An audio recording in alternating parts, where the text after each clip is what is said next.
it's time to sit back and relax with your favorite drink. And listen.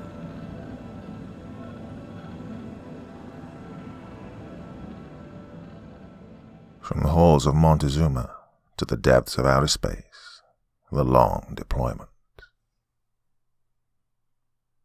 Part 1.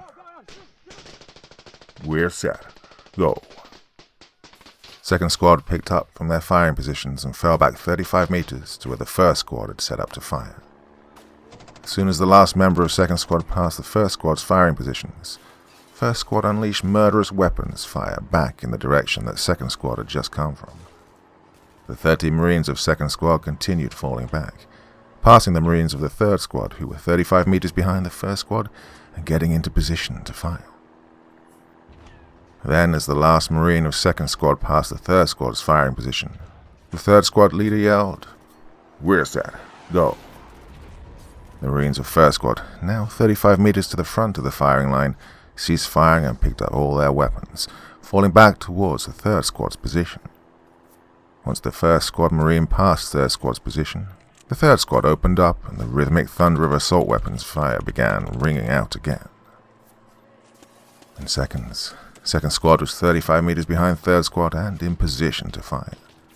The second squad leader got down on one knee yelling, "We're set. Go." The third squad Marines ceased firing, picked up their weapons and sprinted back towards the second squad. Once the last third squad Marine passed the second squad line, the second squad Marines continued the unending fusillade of weapon fire. With a precision and timing honed through hours and days and weeks of constant combat maneuver training, the three squads of Marines, 42 Marines in all, fell back 200 meters down the metal corridor of the Star Freighter. Third squad reached the massive airlock first, and after the platoon leader punched in the code on the keypad mounted on the bulkhead, the heavy metal door slid open with a long hiss. Second squad crossed the airlock second, followed moments later by the 13 Marines of first squad. Once the last Marine had crossed the airlock, the Marines began firing back through the airlock as it slowly closed. Hideous creatures looking like demonically misshapen humans with bleeding pale yellow skin slammed against the closed airlock. But the airlock was massive and sturdily constructed and easily withstood the creatures trying to scratch and bite their way through the airlock's 4-inch armored glass and titanium steel frame. "Did we lose anyone? Anybody get hurt?" The question came from behind the enclosed combat helmet of a Marine wearing first lieutenant rank. "First squad, up. Second, up. Third herd, up." The lieutenant was standing a few feet from the airlock, with the hordes of demonic-looking humans banging and scratching furiously on the other side. "They're going to find another way around," the lieutenant said. Then, turning to his comm spec, he ordered, "Call in the gunship." Moments after the communication specialist made the transmission, the bulky grey-green shape of a Marine Helios gunship transport entered the open port dock and clamped down on the metal deck using the maglots on the gunship's 3 landing struts. A 10-foot wide, hydraulically driven metal ramp was lowered amidships of the transport. The Marines, docking low, ran single file to the rear of the ship towards the lowered ramp, having to pass between 2 bulky armored pods which housed the Helios's 4 massive thrust vectoring engines. The lieutenant was the last Marine to board the gunship. His body armor, MA-8 A3 rifle, and armored boots clanking up the metal ramp behind the rest of his platoon. The Helios gunship lifted up and turned using its 6 smaller maneuvering thrusters as the rear ramp finally closed. The pilot pointed the nose towards the port dock opening and, engaging the 4 thrust vectoring engines, shot out into open space. The gunship emerged out of the port dock at a trajectory that was perpendicular to the Corvo-class research freighter ship which they had just escaped. At a distance of 30 miles out, the gunship slowed, using its maneuvering thrusters to turn around and face the research freighter once again. The CSNS Montezuma was the 6th of the Corvo-class research freighter ships that were built at the Newport News Aerospace shipyards and, at almost 350 meters long, was one of the larger research freighter ships constructed. The Montezuma was in orbit over a dead planet of rock simply named KXY-277D when the Marines were called. "Well, Lieutenant," said the gunship pilot, "what's the story?" Same old," replied the lieutenant. He'd entered the crew cockpit and was standing behind the pilot, who was seated in a well-padded and comfortable-looking seat, facing a bank of huge monitors set above a relatively narrow viewing screen. Scientists scavenging the galaxy for signs of intelligent life and alien technology. Scientists find some alien monument that seems out of place on a dead planet. Scientists take said monument onto their ship. Scientists get turned into demonic hellspawn. Marines come in, kick ass. "Huh," said the gunship pilot. "Third combat engagement this year for you guys. Are we employing the rules of engagement protocols?" Offset slightly to the rear and left of the pilot was the navigations officer, and seated slightly offset to her right was the weapons systems officer. "Yep," said the lieutenant as he removed his enclosed combat helmet and breathed in the cool, recycled cabin air. "Go for it." "You got it," answered the pilot as she adjusted the maneuvering thrusters. Turning to her right, she said, "Gunner, target research freighter CSNS Montezuma." "Roger," said the weapons systems operator. She'd anticipated the order and had already targeted the freighter, punching an order into a keypad on the weapons operation console. Two huge metal panels opened on the port and starboard sides of the gunship from recessed pods. Two rectangular canisters emerged from under each panel, each containing 4 188mm high-explosive, hypervelocity kinetic round launchers. Calculating the ordnance that the fire mission required and the necessary weapon trajectory, the gunner squeezed the trigger on the targeting joystick. The gunship rocked gently as one of the 188mm high-explosive rounds launched from one of the launchers, then another, then another, then another. There was a 2-second delay as the 4 high-explosive hypervelocity rounds raced to their target. Then, in the span of a split second, all 4 rounds hit along the entire port side of the Montezuma and exploded, ripping it and hopefully the undead human scientist monsters to pieces. As the Montezuma came apart, the ship's nuclear reactors exploded in a brilliant flash of white light, before extinguishing itself as quickly as it had appeared. Whatever little remained of the ship burned to ash as it tumbled into the gravity of KXY-277D. "Good shooting, gunner," said the pilot as she banked the gunship around and applied all thrusters on full. "Oh, they'll never learn to leave well enough alone, will they?" said the gunner in a bored tone. "No, I guess not," said First Lieutenant Samuel Gabriel. "But if they did, we'd be out of a job." He turned to leave the cramped cockpit area of the gunship, making clanking noises as his M88A3 rifle, strapped across his back and his helmet clamped on his waist, banged against his body armor. He stomped down the 4 metal steps behind the cockpit and crossed the hatch leading into the cargo compartment, where the other 40 Marines of his 4th Platoon Delta Company waited, amongst stacks of giant olive drab guard, hard plastic container boxes of gunship weapon reloads. Lieutenant Gabriel was not looking forward to the damn paperwork he'd have to file when they got back. There were over 260 formerly human souls aboard the Montezuma, plus the freighter itself, and now they were all blown up. Hell, the last time he'd had to write a report like this, it was only for 12 research scientists doing a botanical study on a moon-orbiting planet WSS something or other. Lieutenant Gabriel could never remember the dizzying designations which had been assigned to the vast number of moons and planets which had been discovered in the past 50 years. Anyway, 4 months ago, a group of research scientists were working for one of the galaxy's giant pharmaceutical conglomerates, the one whose logo is, "The afflictions of Earth may be cured by a pill from space." 6 of those scientists had landed moonside, probably rolling around in the local fauna, and apparently had been contaminated by some kind of microscopic spore. When they didn't return to the ship, like a bunch of typical civilian idiots, 6 more scientists went down moonside to check on their friends. When they failed to return, the last 4 scientists probably would have, gone down to the surface if it weren't for the fact that the last team had taken the last of their 2 landing craft. Instead, they finally did the right thing and called the fleet for assistance, and Lieutenant Gabriel's platoon got the mission to respond.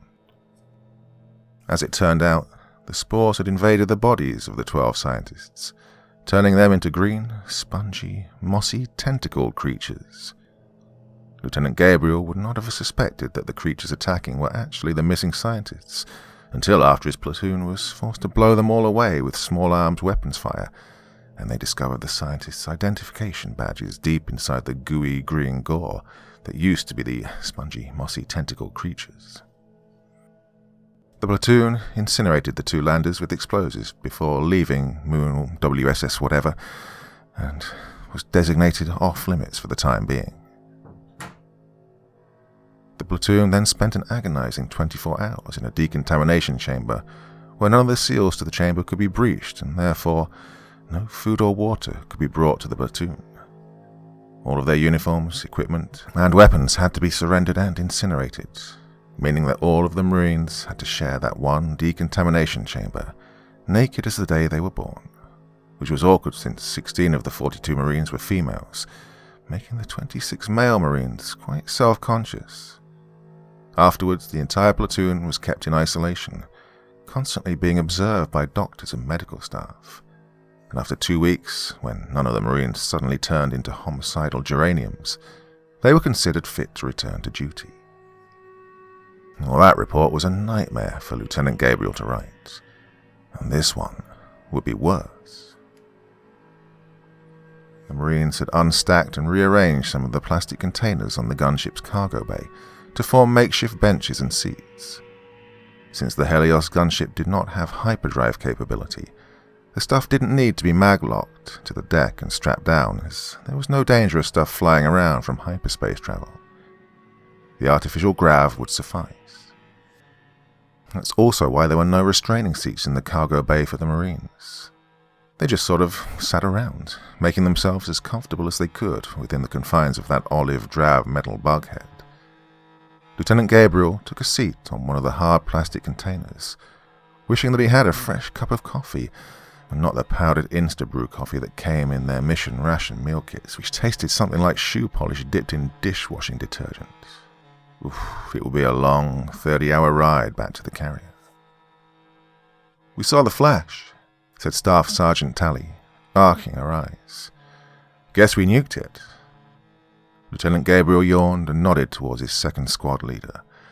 "Yep, one more mysterious alien human mutating monument bites the dust."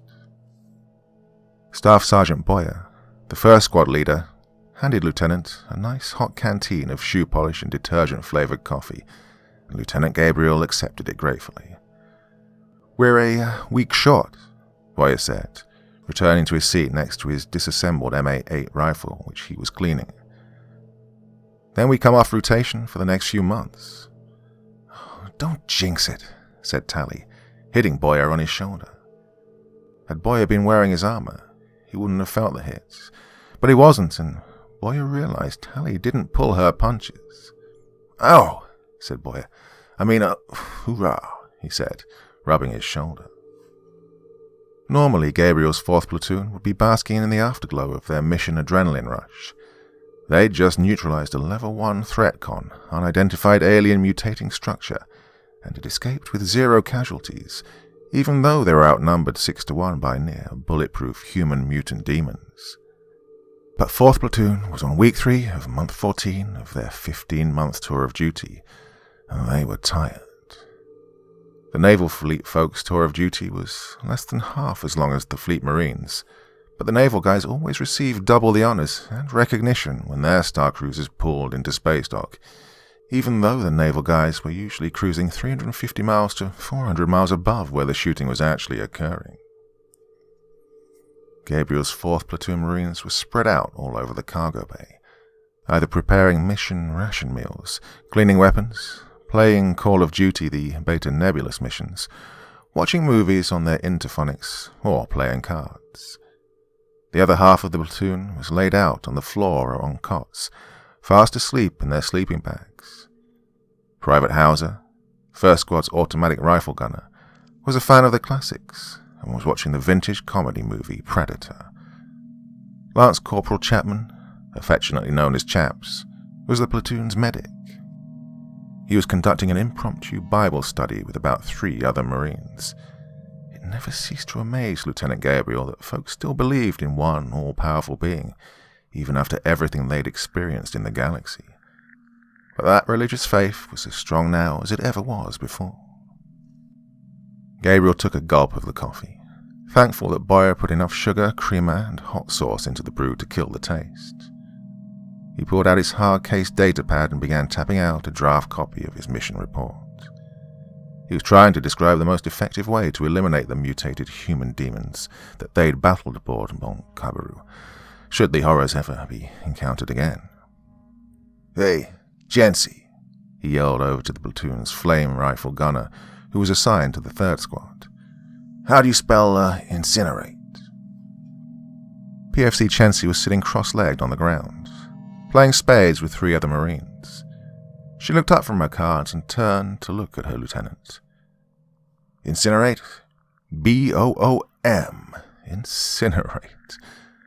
This elicited a roar of laughter from the assembled Marines, and even Gabriel had to chuckle. "Smart ass," he said. Gabriel tossed his datapad back into his rucksack. He wasn't in the mood to write the report anyway. I give up. "Oh, damn it, Chency," said Sergeant Hernandez, the 3rd Squad leader. "Look at that. You broke the LT." More laughter echoed from the cargo bay. The Marines were tired from their over-year-long tour, but they could finally see light at the end of the deployment tunnel. Gabriel let them have their fun at his expense. They'd earned it. 15 months, 3 combat engagements, 0 casualties. All things good, considering that they never knew what they were engaging. Gabriel leaned back, still wearing his body armor, tried to get as comfortable as he could, resting his back against the ship's bulkhead, and closed his eyes. He'd have plenty of time to do the damn report during the 6-day trip that it would take for their carrier, the USS Kitty Hawk, to make the trip back to San Diego Orbital Naval Base. "Lieutenant Gabriel to the flight deck. Lieutenant Gabriel to the flight deck." Gabriel opened his eyes. It felt as if he'd just closed his eyes for a couple of minutes, but after checking his watch, it was 3 hours later. Gabriel groaned as he looked around. Most of the Marines who were still awake simply looked down, shaking their heads. When a Marine platoon leader gets called to the flight deck, it's usually for 2 things. 1, debrief the pilot on a mission that just ended, or 2, to receive orders of a new mission. Gabriel pressed the 2 quick-release slats on the upper shoulder of his body armor, and the bulky armor fell away.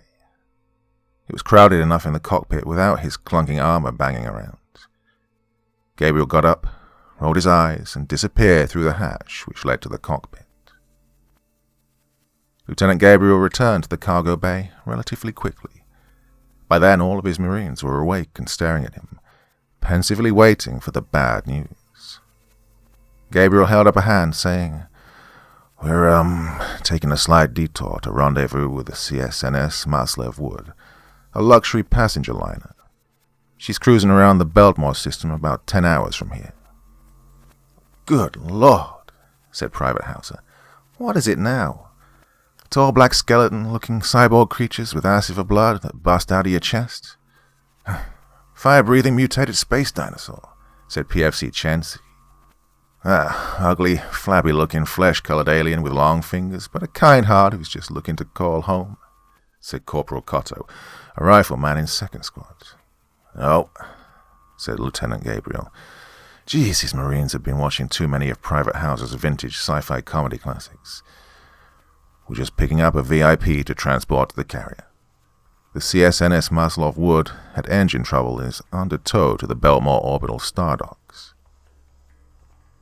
None of his Marines groaned or protested, realizing that a 10-hour detour was far better than another last-minute mission. Besides, this was the Beltmore Star Docks. The massive space station orbited over the planet Beltmore 6, a bright blue Class 1 orb known for beautiful aqua blue seas, white sandy beaches and lush green tropical islands. It was one of the more secluded systems, popular with those who could afford to travel to this exclusive vacation spot. Warrant Officer Nasri wanted to refuel and do a little maintenance at the Beltmore docks, which would give the 4th Platoon Marines a few hours to eat chow at the Star Docks buffet and perhaps get in a quick shower. They hadn't had a decent meal and a chance to properly wash since the mission had begun 12 days ago, so this was an opportune time. Lieutenant Gabriel gathered up the small vid cards, which were inserted in each of the Marines' helmets. Each helmet contained a small camera which automatically recorded every time a Marine squeezed the trigger of their weapon. It also recorded whenever a Marine flipped a record lever located in a small recess in their upper right breastplate armor. The camera was a requirement of Congress to keep the military honest and reduce the incidence of war crimes since, apparently, no one in the military could be trusted. As such, after every mission, all recordings on vid cards needed to be sent up through the chain of command as soon as possible and, following SOP, Gabriel uploaded all 42 vid cards into a transmitter panel and forwarded the videos to his CO and the ops officer aboard the USS Kitty Hawk. 11 hours later, after the gunship had arrived at the Beltmore Star Docks, any thoughts the Marines had of having a good meal of real food and a shower were quickly dashed. The VIP which they were picking up was adamant about leaving immediately. Lieutenant Gabriel and the Helios pilot, Warrant Officer Nasri, exited the gunship to meet the VIP as soon as they landed, while the rest of the 4th Platoon Marines sat fuming inside of the cargo bay. Even Lieutenant Gabriel was slightly annoyed, wondering what was so important that he didn't even have a chance to grab a mug of real coffee from one of the Star Docks mess halls. 15 minutes after arriving, the Helios gunship was back in open space, headed towards the assault carrier USS Kitty Hawk. When Lieutenant Gabriel entered the hatch to the cargo bay, his Marines came to attention, all wearing the cleanest duty uniforms they could find.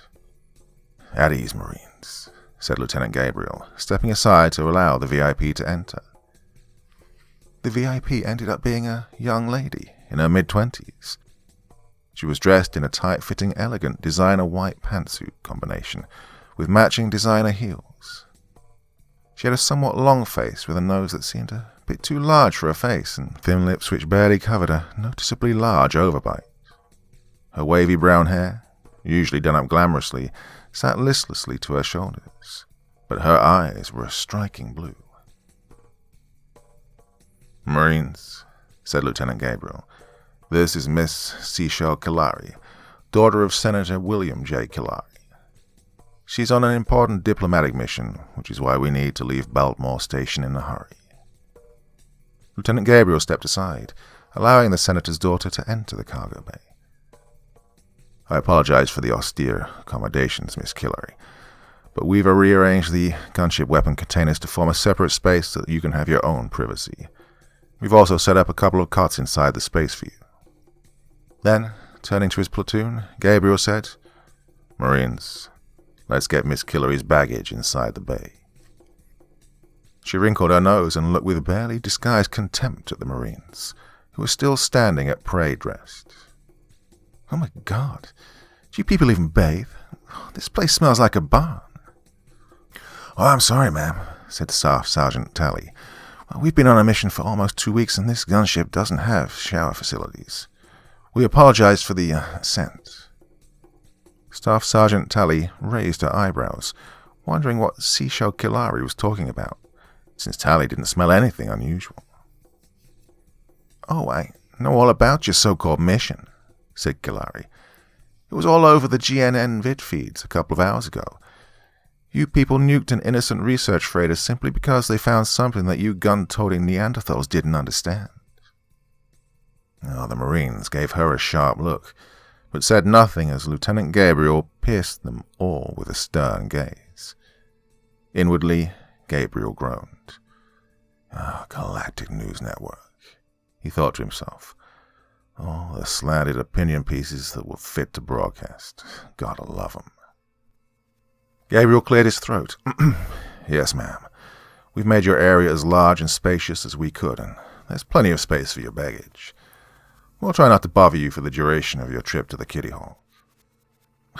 "Is this some kind of joke?" snapped Hillary. "I'm not staying in some dank, musty-smelling hole with a bunch of trained psychopathic murderers. I'm on a diplomatic mission of peace and understanding, something you gun-toting army lunatics know nothing about." "Gun-toting marine lunatics, ma'am," said PFC Chancy. Lieutenant Gabriel shot Chancy an angry look, gritting his teeth at her as Chancy tried to suppress a smile. "Marines, Army, whatever. You're all fucking barbarians, and I refuse to spend the entirety of this trip trapped like an animal with you. God, you animals!" screamed Hillary. "That's why my father is working hard to pass legislation to defund you people. Murdering animals don't need guns. Where's the VIP executive suite?" "Ma'am," said Lieutenant Gabriel, suddenly thinking that the mutated human demons on the CSCS Moncabaro might have been better company. "This is a Helios-class Marine Corps gunship. It doesn't come equipped with a VIP executive suite." "Fine, then I'm going to sit in the cockpit," Hillary said as she pushed past the 3 Marines carrying her extensive amount of personal baggage into the cargo bay. "Don't touch my stuff," she yelled as her high heels clanged down the metal corridor towards the cockpit. "If I find any of my things missing, I'll have my father fire you." "Think she has any real food in her baggage?" said Corporal Palkovich, a team leader in 3rd Squad who was hauling 2 of Seashell Hillery's gigantic suitcases into the bay. "Oh, shut up and get the rest of her shit in here," said Sergeant Hernandez, Palkovich's squad leader. Lieutenant Gabriel hit an intercom button on the bulkhead next to the hatch and spoke into the wall-mounted speaker.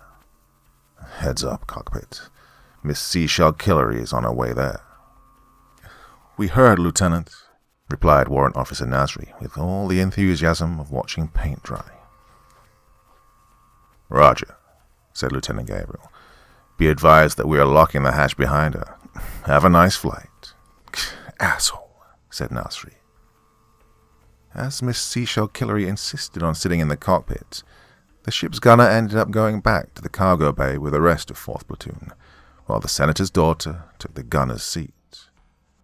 2 hours later, Gabriel flicked on the intercom to eavesdrop on what was going on in the cockpit, and could hear Seashell complaining to the pilot about how the military are nothing but tools for the corrupt government to oppress the minorities in the outer ring colonies, and how Willow's World, which was her final destination, would hopefully be the start of a galactic uprising to bring about galactic social awareness and galactic social justice.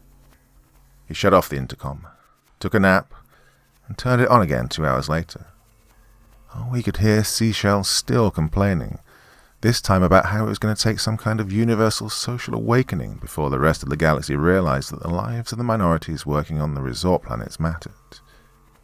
He shut off the intercom again, but 2 hours later, Warrant Officer Jennifer Nasri, the gunship's pilot, turned on the intercom. "Gabriel, you there?" she whispered. "Yeah, I'm here, Jen," Gabriel answered. "Go secure," said the pilot. Gabriel unhooked a headset from a recessed side panel and connected it into the wall-mounted jack underneath the intercom so that he could talk privately with the pilot. He could hear Miss Hillary in the cockpit snoring in the background. "I am seriously gonna launch this bitch into space," whispered Nasri. "She's fucking gassing up my cockpit. What do these rich debutantes eat anyway? You owe me big time for letting her sit up here, mister." Lieutenant Gabriel looked around, making sure none of his Marines could hear him. "Weekend in Vegas," he said. "Screw that," said Nasri. "Earth is a shithole, you cheap ass. You just made first lieutenant, so you can afford better. Make it a week in Vegas, and I might think about forgiving you." "Yep," said Gabriel. "Love you too." "Promises, promises," said Nasri. The rest of the flight to the assault carrier USS Kitty Hawk went relatively uneventfully. When the Marines got too restless, Sergeant Hernandez and Private First Class Chency conducted combatives and martial arts combat training for the platoon to keep them sharp on their hand-to-hand combat tactics, but mostly just to burn off excess energy. The bay was just barely long enough so that the Marines could set up a digitized bore scoping range, where they could calibrate their weapons after they cleaned and reassembled them, and Lieutenant Gabriel was even able to lead 4th Platoon in a little bit of physical fitness training before Miss Seashell Killery stormed down to the cargo bay, complaining that Marines were making so much noise that they were seriously interfering with her open-mind sensory mojo meditation. She complained that if she didn't get at least 2 hours of meditation a day, her open mind would be adversely affected, causing her mojo to descend into the 3rd house of Uranus, and that the Marines would be awake to this type of astro-spiritual enlightenment if they would learn to read a book instead of color them in. Finally, after what seemed like a week to the 4th Platoon Marines, it was only about a day and a half, the Helios gunship docked on the assault carrier USS Kitty Hawk.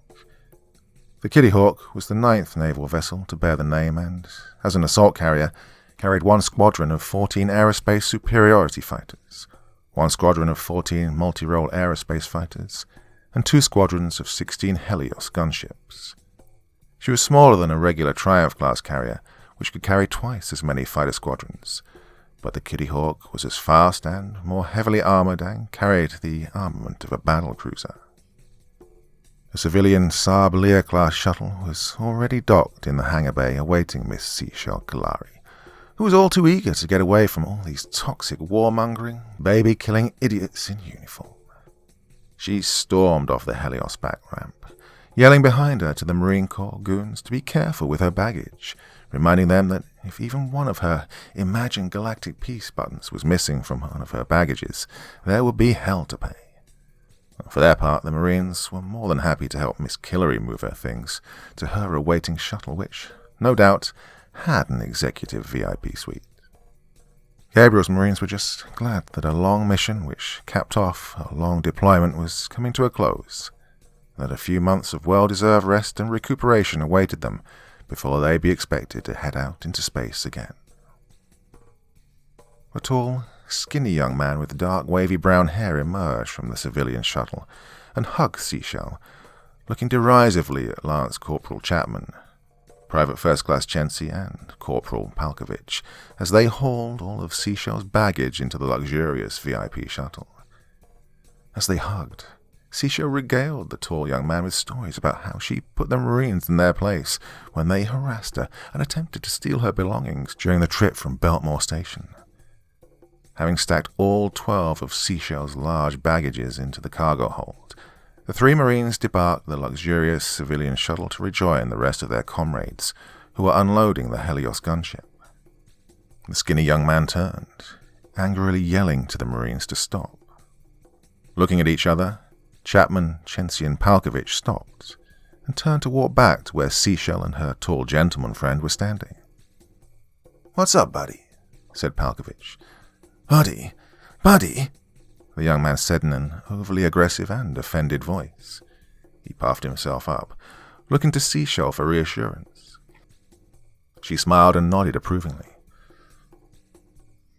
"It looks like someone needs to show you jarheads a little manners." The young man sized up the 3 Marines. Chapman and Palkovich were males, both standing 6 feet, lean and muscular like most of the warriors who served in the Corps. PFC Chency was female, about 5'4" and Asian. The civilian man grabbed Private First Class Chency by her uniform collar and attempted to lift her off her feet. "You're going down, jarhead." Now Chency, a junior martial arts combatives instructor, grabbed one of the young man's wrists, stepping behind him while at the same time kicking the back of his knee. As the young man went down, Chency rode him to the deck, pushing on his shoulder with her right arm while twisting his wrist behind him with her left. Quickly she had her boot in the middle of his back, while now applying pressure to his left wrist with both of her hands. The young man screeched, yelling, "She attacked me! She attacked me! Get her off me!" 4 private security service bodyguards, each wearing black tactical military-type uniforms, raced from the shuttle to his side, ordering PFC Chency to step away. Chapman and Palkovich stepped in between Chency and the 4 bodyguards, as more 4th Platoon Marines came running from the gunship. "Do you know who I am? Do you know who I am?" yelled the young man, his face planted on the deck of the hangar, Chency's combat boot just inches below his neck. I'm Hunter Hiding. Hunter Hiding, you bitch. I'm former Vice President Hiding's son. Chesney looked down at the arrogant young man who had just put his hands on her. Hunter Hiding, if he was upright, would have stood almost a foot taller than her. Do you know who I am? She said. No, said the former vice president's son. Good, she said. Then I don't know which high-ranking politician's asshole son just put his hands on me. She let up on the pressure, throwing Hunter's arm down beside him. Come on, guys, she said as she walked away. Chapman and Palkovich turned to follow her back to the gunship. Get her! Get her! Yelled Hiding to the private security detachment. He stood up, brushing off his clothes and puffing out his chest once again. I don't think that's a good idea, Mr. Hiding, said one of the security officers. Not with so many people witnessing you putting your hands on that female Marine. The big security bodyguard looked nervously around. About 3 dozen Marines and fleet personnel had surrounded them at a respectable distance, unmoving, but the looks on their faces said that a privileged, spoiled civilian attacking a small female Marine on a naval assault carrier was a very bad idea. Besides, we have a narrow margin to meet if we're going to rendezvous with the CSNS Newcastle on time and get to Willow's World, continued the bodyguard. Hunter Hiding put his hands on his waist, looking around at the Marines and the naval personnel in the hangar deck who were staring back at him. He straightened up his collar and yelled loud enough so that everyone could hear. Yeah, because we have a real mission do you hear? Not some bullying mission where a bunch of cowardly gun nuts blow up a helpless scientific research vessel. He then turned and pointed like a commanding general at PFC Chensi. I'll see you again, you bitch. You hear me? I'll see you again. Chensi scratched the back of her neck with her middle finger as she walked away. Seashell clapped. Oh, Hunter, you're so brave to stand up to those baby killers like that. Lieutenant Gabriel and Warrant Officer Nasri were standing outside the cockpit of the gunship. Gabriel had made to run to the civilian shuttle when he saw the tall, lanky civilian put his hands on one of his Marines, but Warrant Officer Nasri put out her hand and stopped him. Gabriel stood, hands on hips, and stared at Private First Class Chensi as she approached with Chapman and Palkovich following close behind her. Chensi looked down, guilt written all over her face.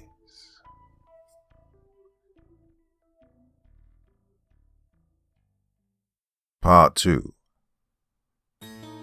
Private First Class Ichiro Chensi, said Lieutenant Gabriel in a tone sounding like a father getting ready to scold a disobedient child. I'm sorry, sir, she said, but that jerk... Good job, Chensi, Gabriel said in a whisper. Now do you think you can help the rest of the platoon unload our stuff without breaking off someone's arm? I'll try, Chensi said as she raced around the gunship to where the main hatch opened into the cargo bay and where her platoon was offloading equipment, weapons and ammunition. Lieutenant Gabriel looked to see Chapman and Palkovich standing awkwardly there, staring dumbly at him and Warrant Officer Nasri. It was no secret in the platoon that Gabriel and Nasri had the hots for each other. What the hell are you two clowns looking at? Said Gabriel. Said Palkovich. We just... stammered Chapman. Palkovich, Chapman, yelled Sergeant Hernandez, sticking his head around the back of the gunship. Get your asses back here and help us unload these damn 35 migrants. Hooah, Sergeant, the 2 Marines said, almost gratefully as they ran around to the other side of the gunship. So, said Warrant Officer Nasri, finally removing her flight helmet and shaking her head to let her red hair fall down past her shoulders. She smelled like body odor and sweat, but Gabriel didn't mind. He probably smelled worse. 2 weeks in Vegas once we get back to San Diego Orbital Naval Base.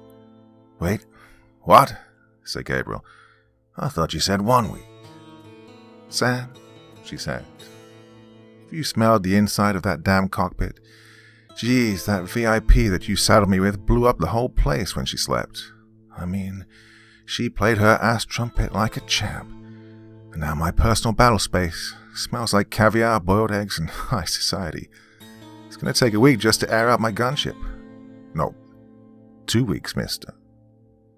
Gabriel held up his hands in surrender. I'll see what I can do, Jen, he said. Yeah, promises, said Warrant Officer Jennifer Nasri as she rolled her eyes. Then, turning, she yelled to the rest of the gunship crew. Let's get it refueled and reloaded, and call maintenance up here to get the -20 and -30 level checks done, and, for God's sake, someone open the window slats in the cockpit. The hangar bay was abuzz with organized chaos as Marine platoons left the carrier aboard Helios gunships on missions, while other Marine platoons, such as the 4th Platoon, returned from missions. Meanwhile, maintenance and refueling operations were being conducted on squadrons of aerospace fighters, while yet other fighters were being launched above decks for escort and patrol missions. Although the USS Kitty Hawk had only 1 week left on station before heading back to the San Diego orbital base, it didn't mean that her operational tempo was going to slack off.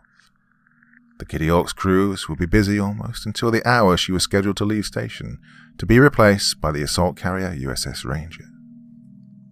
Lieutenant Gabriel watched Jennifer disappear into the hold of her gunship, talking with the maintenance chief about an issue with 2 of the gunship's starboard maneuvering thruster control links. He walked around to the back of the gunship, pulling Staff Sergeant Boyer aside and telling his first squad leader that he'd be in charge of the platoon while he went to brief the Delta Company commander on their mission.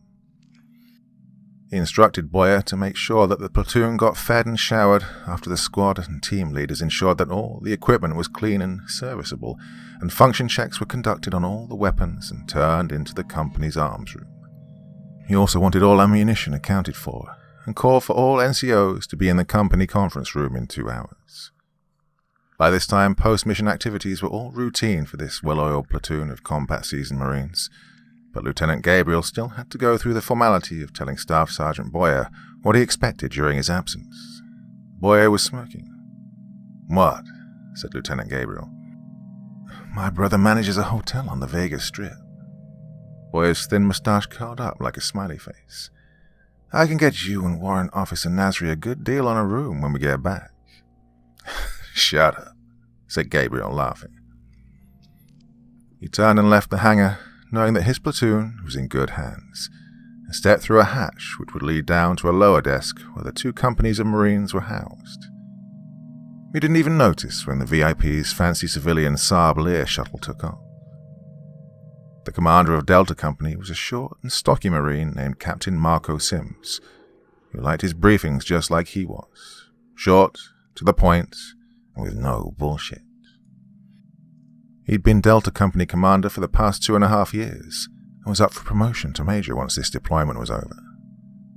Lieutenant Gabriel liked Captain Sims, as he was one of those rare commanders who never micromanaged his company and trusted his platoon leaders to actually lead their Marines with minimal supervision, but with maximum command support.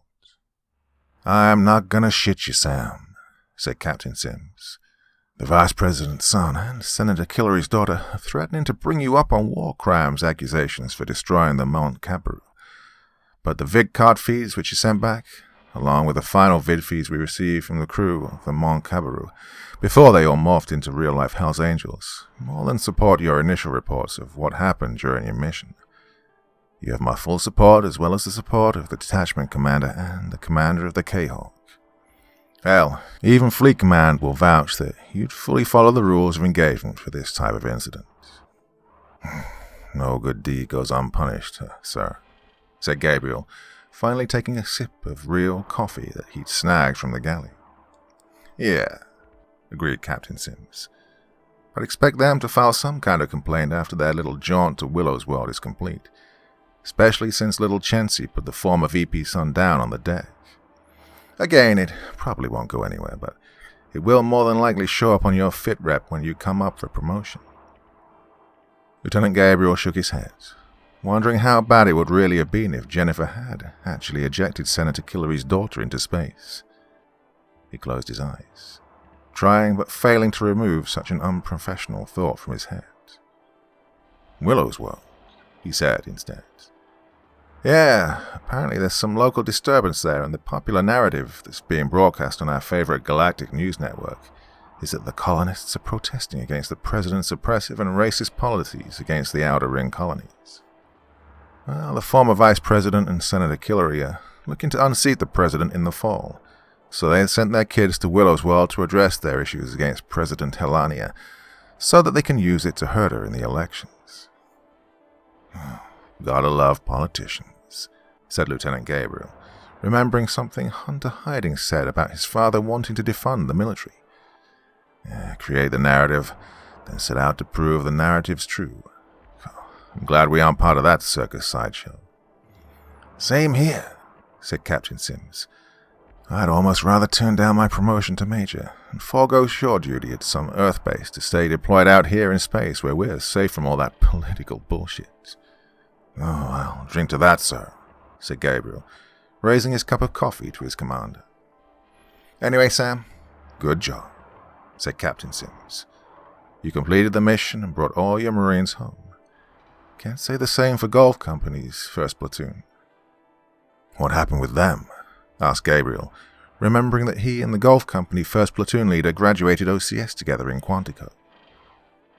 Well, they were doing initial recon on WNR-019C, a Class 1 low-grav planet. 67% of the Earth's gravity, dense jungle, lots of indigenous wildlife, floating mountains, that kind of shit, said Captain Sims. They were using hover packs and were floating about 30 feet above the jungle canopy, doing aerial mapping of terrain features, and they came across a long and wide canyon. The canyon was deep and dropped into darkness. Hidden motion sensors indicated a mass of life forms were living down in that canyon, but the platoon leader still ordered his Marines to jet across as their LZ was 10 clicks to the east of the current location. While the Marines were still floating about 30 feet above the canyon, their hover packs taking almost 20 seconds to cover the 200-meter wide gap when, suddenly, the heat and motion sensors indicated that the mass of life forms inside the canyon was rising. Most of the platoon had already made it across to the other side, but something thin, pink, sticky, and long had suddenly shot up from the canyon and wrapped itself around the Marine who was tail-end Charlie of the platoon and yanked her down into the darkness. While the rest of the platoon began unloading at whatever it was that was climbing out of the canyon. It wasn't a mass of life forms, but one giant one. Well, their vidcam showed what looked to be some kind of giant red dinosaur-looking iguana dragon, about 80 feet long. It still had half of the dead Marine in its mouth.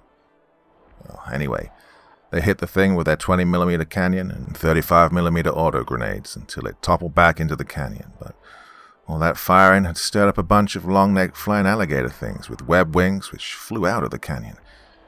The Marines had to land to avoid being bitten by the damn things and hump the remaining 10 clicks to the clearing where their gunship could land and extract them. They returned to the K-Hog 2 days ago, concluded Captain Sims. Do we know the Marine's name who died? Said Gabriel. Private Melly, said Sims. Brand new. Just graduated Paris Island a few months ago. It was her first deployment. Anyway, since we only lost one Marine during the initial recon, the big global corporations will more than likely want to begin research, colonization, and exploitation efforts within the next year or two on planet WNR-019C. Gabriel nodded, glad that he did not know a Private Melly.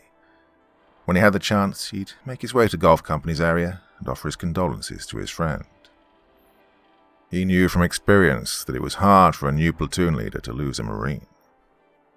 Anyway, continued Captain Sims, 1st and 3rd platoons will be returning from their missions sometime within the next 48 to 72 hours, and 2nd will be back sometime after that.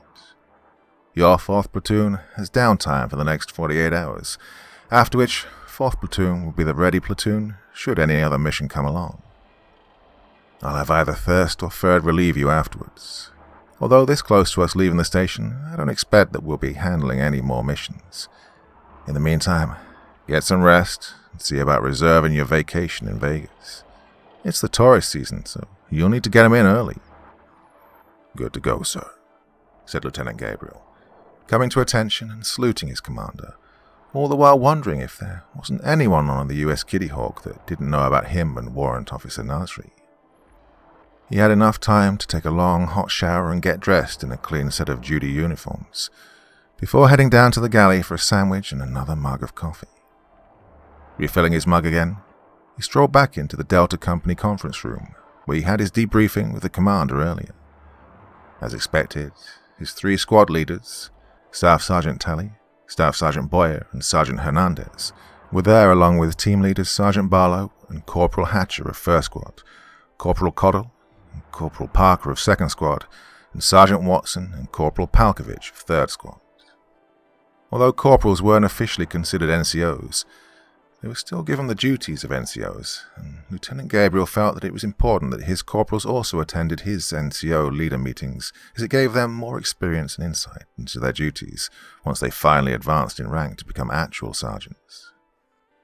Setting his subordinates up for success in the Corps was a big thing for Lieutenant Gabriel, and his corporals appreciated him for it, although it did mean that they had less downtime than the lower-ranking Marines. After getting confirmation from his first-line leaders that all gear had been serviced, cleaned and stowed, and damaged or non-mission-capable equipment had been turned into supply, Gabriel debriefed his Marines on the mission which they'd just undertaken, congratulating them on a near-textbook operation. He then conducted a detailed after-action review, or AAR, going over every action that each team and each squad and each individual Marine had taken in order to examine what went right, what went wrong, and what could have been improved upon for later subsequent missions. Gabriel never rushed his AARs, and took extensive notes on the opinions and suggestions from his NCOs in order to incorporate them into future training scenarios. He then briefed his NCOs on the loss of the Marine in Golf Company, encouraging his Marines to go over and give their condolences and support their sister company in the tradition of esprit de corps, which made the Marine Corps unique among all other branches of service.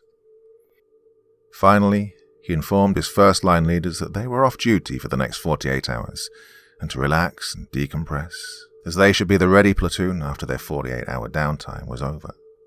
However, seeing as they were so close to leaving station, this was likely their last mission of the deployment.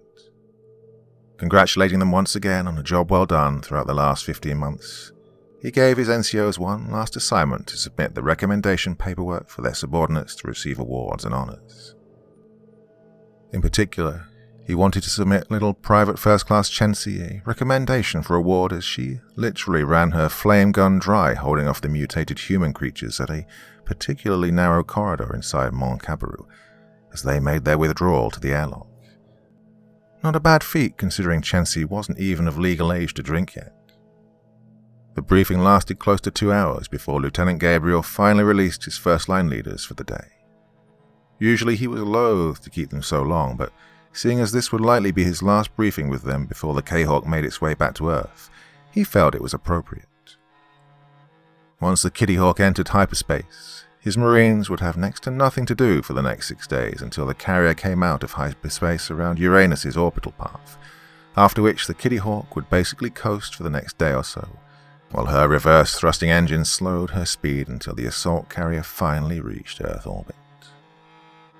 Lieutenant Gabriel ascended up one level to where the Marine officers' quarters were located.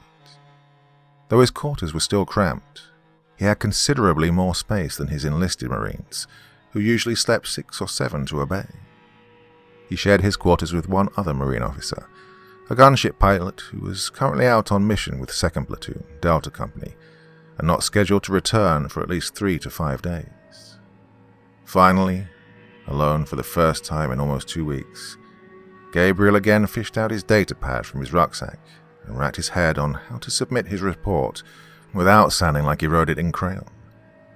Of all the myriad subjects which he excelled at during OCS and the Marine Corps Advanced Infantry Space Terrestrial Combat Leadership course, report writing was his kryptonite. After about 3 minutes, he was fast asleep. Lieutenant Samuel Gabriel to the Tactical Operations Center.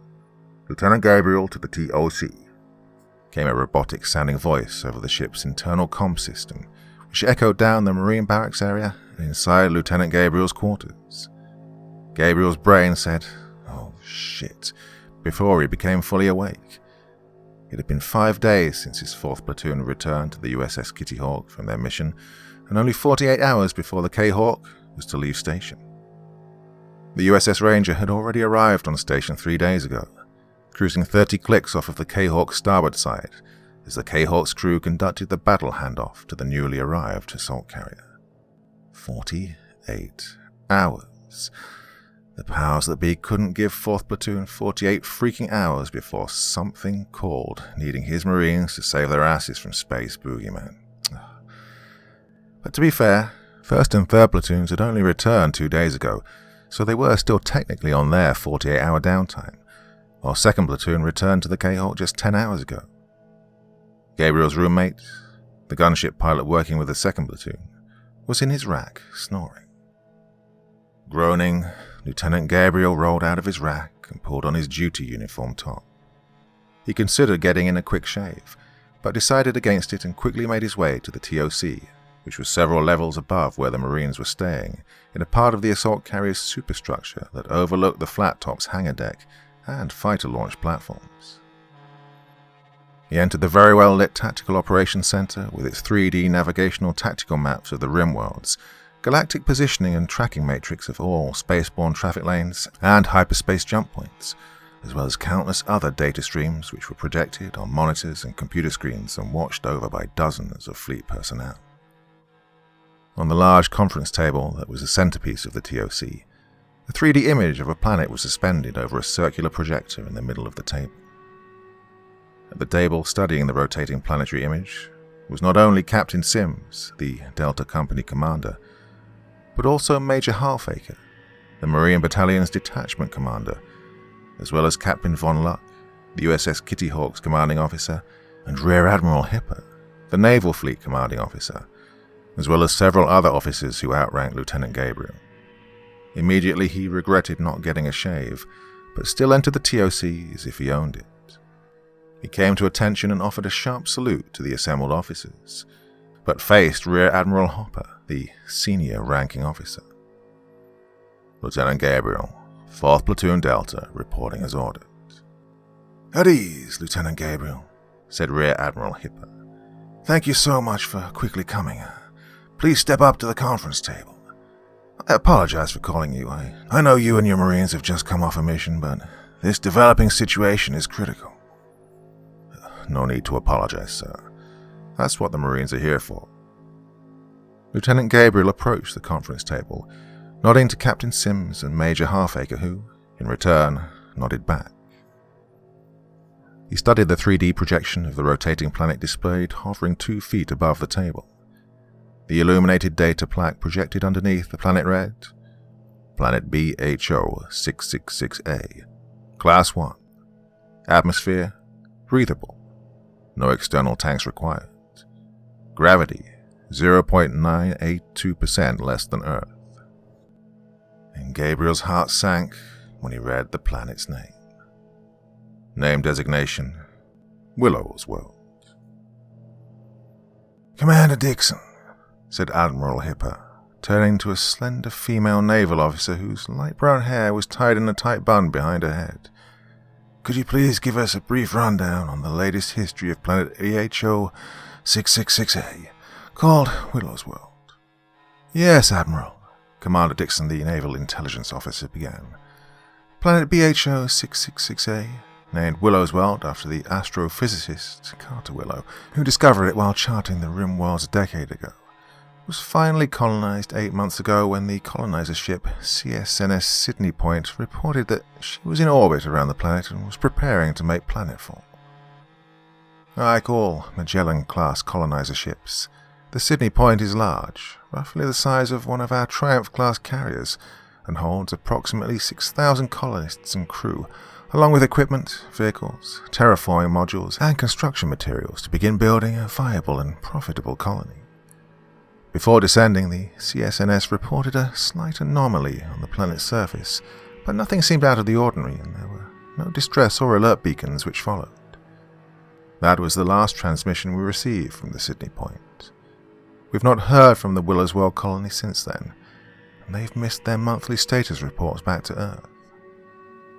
This is not unusual, as we have very few retrans satellites out in the rim worlds.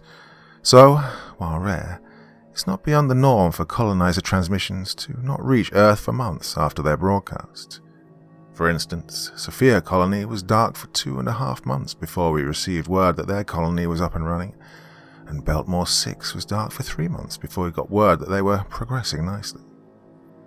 But 8 months is a long time for a colonizer ship to go dark, said Lieutenant Gabriel. Agreed, said Commander Dixon. It is. We assume it may be because of some atmospheric or solar interference which may be hampering any communications.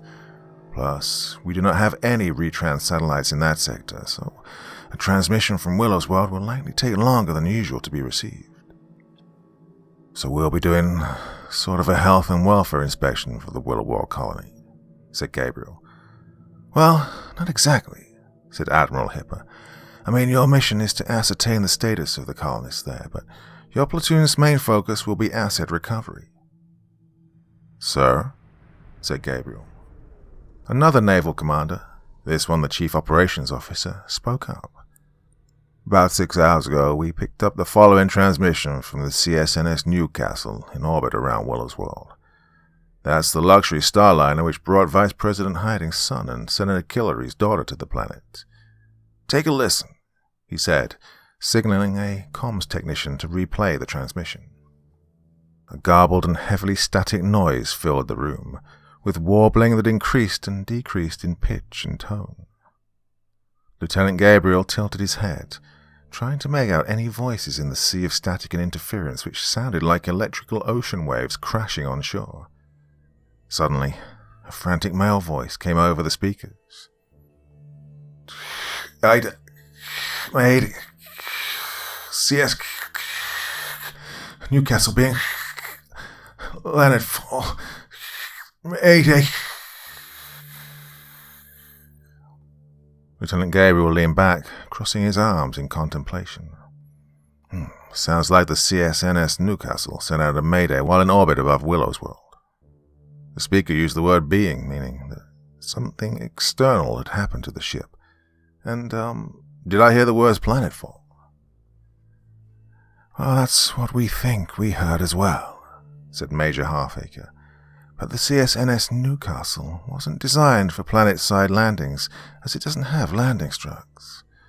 They have landers, but we aren't sure if they launched to the surface. Maybe the Newcastle landed in a body of water, Gabriel speculated. Possible, said Admiral Hipper. We don't know for sure. Hell, for all we know, the Willow colony actually did rebel against the government and shot down the Newcastle. We just don't know. That's why we're sending your Marines to find out. In less than an hour, 4th Platoon Delta was back aboard their Helios gunship, headed for a rendezvous with the USS Galveston City, a long-ranger-class corvette built for high endurance and speed, which the fleet used for long-range patrols and escort duties. The corvette had a small hangar bay which could only just accommodate the Marines' gunship, and Lieutenant Gabriel addressed his platoon as they sat beside their gunship. So we lost contact with the ship that brought the Vice President Hiding's son and Senator Killery's daughter to Willow's World. He began. They were in orbit around the planet when they sent a distress signal saying, we assume, that they were making planetfall. Did the colonists attack them? Asked Staff Sergeant Tully. Maybe Seashell Killery was right after all, and the colonists did actually rebel against the government. Well, that is one of many assumptions and possibilities which we are being dispatched to find out, although the equipment manifest of the colonizer vessel does not include surface-to-space weaponry. Still, if the colonizers do prove to be hostile, our rules of engagement are not to engage if at all possible. Our overarching objective is to secure Miss Seashell Killery and Mr. Hunter Hiding, along with the other occupants of the CSNS Newcastle, and return them to Earth. What was the manifest of the Newcastle, sir? Asked Staff Sergeant Boyer. Lieutenant Gabriel pulled out his data pad and scrolled to the mission objectives, which the operations officer had downloaded. Okay, he said.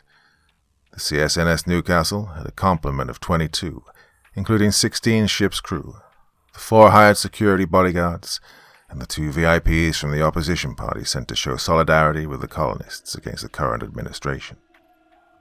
All those emissaries, of course, were Seashell Killery and Hunter Hiding. I'll send the mission and concept of operations to each of the squad leaders' data pads for you to study, including planetary specs and potential opposing force hostiles. As usual, we have very little to go on, so stay flexible and ready for anything. The Galveston City will be entering hyperspace in an hour or so let's make sure we've secured everything down and be in your assigned restraining seats in 30 mics. The trip to Willow's World will take about 3 days. The Kitty Hawk is going to stay on station until we return. The first 20 to 30 minutes of hyperspace travel is the hardest for the human body as the ship increases to beyond the speed of light. The restrictor seats basically keep the body still as face marks force feed oxygen into the lungs, while air bladders built in the seats expand and contract to assist in the flow of blood to the rest of the body. Once the ship reaches its light cruising speed, the ship's internal gravity compensators kick in, adjusting for forward velocity and inertia. It takes the average person roughly 15 to 30 minutes to get over the vertigo feeling, but they usually recover with no significant after effects. Once the compensators activate, the Marines were basically free to move about the ship until it was time to emerge from hyperspace, when the process of securing the restrictor seats is repeated again while the ship decelerated into real space. Outside, the bulkhead port windows shone with a brilliant bright white, as all of the stars in the galaxy merged into one color as they zoomed past at incredible speeds as the Corvette reached light cruising speed. There was a small galley in the Corvette, and most of the Marines spent the next 3 days eating, cleaning, and servicing their weapons, playing virtual games, or sleeping. PFC House's classical movie collection was fast becoming popular with his fellow young Marines, and they watched over and over with great fascination a vintage Marine Corps training video called Full Metal Jacket, which showed the arcane ritual of ancient Marine Corps recruits murdering their drill instructors at the end of each training cycle. If modern-day Marines were tough, they were nothing compared to the Marines of the 1960s. Now, for his part, Lieutenant Gabriel kept playing possible scenarios over and over again in his head. There was something that didn't add up in this mission, but then again, nothing ever did add up when you had absolutely no idea what you were heading into. The crew of the CSNS Sydney Point, the colonizer ship that originally landed on Willow's World, had said something about an anomaly on the planet's surface before it attempted to planetfall. After that, all comms were lost with the ship.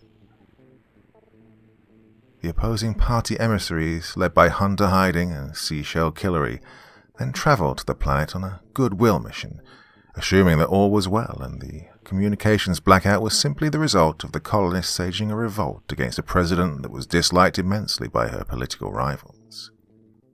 Now, that was a very big jump in logic to take, but logic wasn't really what you should expect from politicians who desperately wanted to win an election. The popular political narrative was that the colonists of Willow's World were staging a protest against the alleged president's racism and bigotry against the Outer Rim worlds, and, come hell or high water, the popular political narrative was going to be the truth, whether the truth liked it or not. 3 days later, the Marines unstrapped themselves from their restraining chairs, which lined both sides of the Corvette's bulkhead, with a second row of seats which ran down the middle. The porthole windows darkened again as the stars stopped zooming past and the galaxy began to look normal once again. "Deceleration to real space has been achieved," came the static-sounding voice over the intercom of the Corvette's commander. "Secure from hyperspace. We will continue deceleration in real space for the next 9 hours until we reach Willow's World orbit." Lieutenant Gabriel unstrapped quickly, ignoring the slight vertigo that racked his body as he stood up. "Squad leaders, give me a thumbs up when your squads are ready to go," he said as he exited the bay which contained the platoon's restraining chairs. Walking to the rear of the bay, he crossed over a hatch to a small metal landing which overlooked the hangar bay. Descending the metal stairs, he walked to the gunship sitting in the middle of the hangar. Warrant Officer Nasri, her navigator, and her gunner rode out the deceleration from hyperspace inside the gunship as the padded seats in the cockpit were much more comfortable than the regular restrictor seats that the regular grunts had to strap into. By the time Gabriel got there, Jennifer and her crew were already up and performing post-hyperspace deceleration checks on the gunship, ensuring that it was mission capable when the time came to drop into Willow's world. Gabriel caught up to Jennifer as she checked the actuating links of the two maneuvering thrusters which needed adjusting. "How do we look, Jen? We good?" "Nope," said Jennifer. She'd been in a foul mood ever since they left the Kitty Hawk. "You're still mad the politicians wouldn't authorize you to upload any ordnance on the gunship," said Gabriel. "Not even one damned 35 mic round. We're a gunship. Hell, it's in the name. Gun. How the hell are we supposed to support you if we don't have anything to fire?" It was literally a last-second decision made by the politicians back on Earth. An hour before the Helios gunship left the K-Hawk to link up with the Galveston City, the civilian bigwigs half a galaxy away ordered that no ordnance was to be loaded on the gunship, to prevent unintended civilian casualties. The order was signed by Senator William J. Guillory himself. All ordnance had to be removed from the gunship, effectively making her a simple, unarmed transport. "Oh, our civilian overlords know best," said Gabriel. "Besides, you can still scout for us. We're the ones that will be boots on the ground," he said, trying and failing to sound optimistic. When out-of-touch civilian politicians dictated military operations from posh, air-conditioned offices light years away from where the danger was occurring, more Marines tended to feel bore body bags at the end of the mission. "This is bullshit, Sam," said Jennifer. "We never go into unknown situations with our hands tied behind our backs. It's crazy." "We can call for orbital fire support from the Corvette," said Gabriel. "Well, if we have comms from the ground," said Jennifer. "Remember that both the Newcastle and the Sydney Point had communication issues once they reached orbit." "Then I'll use your gunship as a communication relay to the Corvette," said Gabriel. The gunship pilot threw up her hands in frustration and rolled her eyes. Why the hell should a ground maneuver element need to use a gunship as radio retrans for orbital fire support when the gunship should have all the fire support right there ready to go? Plus, the gunship is only a few clicks away from the grunts we're supporting. The damn Corvette's going to be in orbit. And that's why Gabriel loved Jen so much. She was a true Marine, dedicated and determined to support the grunts who were boots on the ground. She was passionate about getting in and helping her fellow warriors, no matter what type of damage her gunship may take. Ever since close air support was invented, Marine pilots were the best in the galaxy, and Jen had proven to be one of the best of the best. Gabriel pursed his lips, rubbing his chin in thought. Senator Guillory personally signed the order, saying that no ordnance was to be loaded on the gunship, he said. "Asshole," said Jennifer. "But I didn't see the order saying that ordnance couldn't be loaded inside the gunship," said Gabriel. Jennifer's eyes sparkled green as she smiled. 4 hours later, Lieutenant Gabriel, Warrant Officer Nasri, the Corvette's commander, Lieutenant Commander Travis, and his Chief Ordnance Officer, Lieutenant Sun Yi, were standing inside the cargo bay of the gunship. With all of the ordnance reload containers removed, there was plenty of space for their impromptu, though technically unauthorized, ordnance loadout. They stared down at 2 aluminum pallets, on which were securely strapped down 2 MK-67 388mm torpedoes. They were an older model anti-shipping torpedo that was currently being replaced in the fleet by the more modern Mk-81, and the USS Galveston City had 16 of the older models in her arsenal. Fortunately, Fleet Command had ordered the USS Galveston to expand all of her Mk-67 torpedoes in live fire training exercises prior to her returning to Earth, so that they could convert to the newer torpedoes. "Will this work?" asked Warrant Officer Nasri. "Oh, it'll work," said Lieutenant Sun Yi, the female ordnance officer.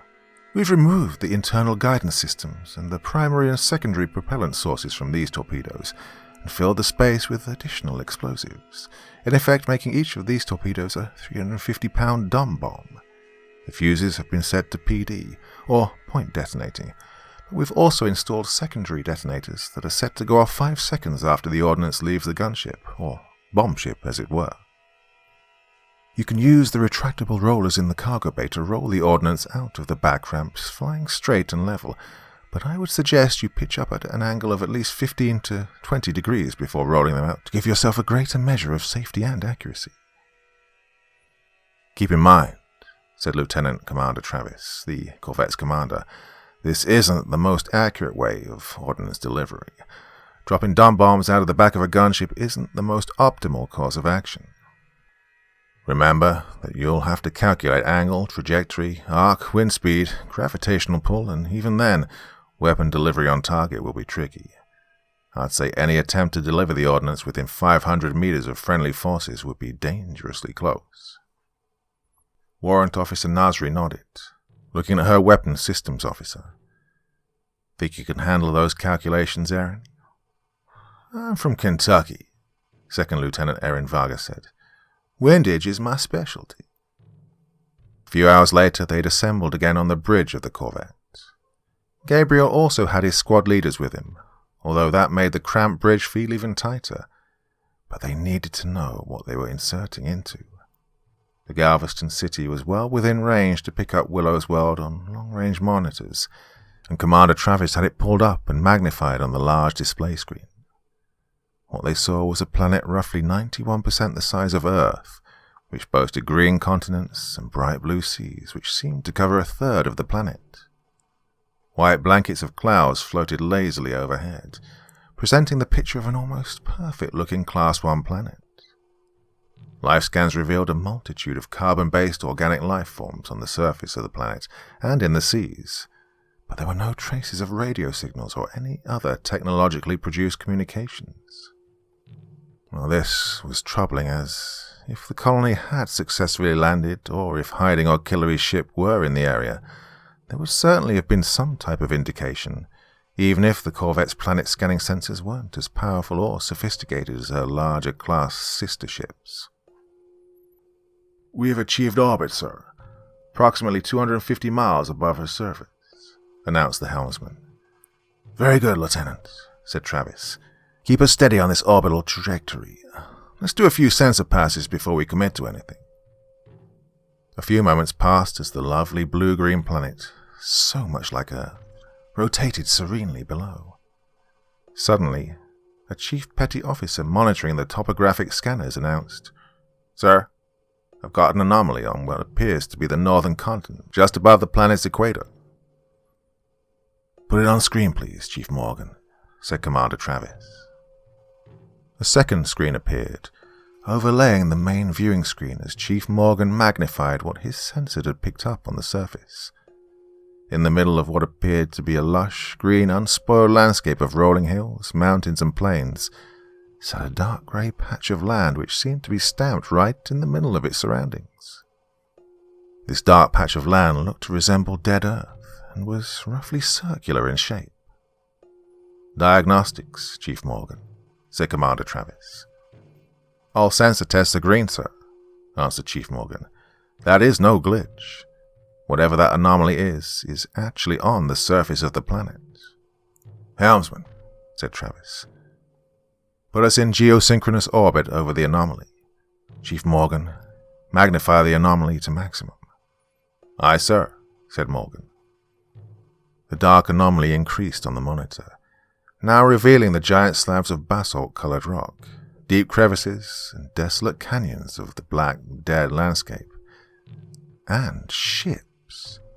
Dozens and dozens of derelict-looking ships of all sizes and shapes littered the ground for miles around and seemed to have been rotting on the surface of the planet for untold eons.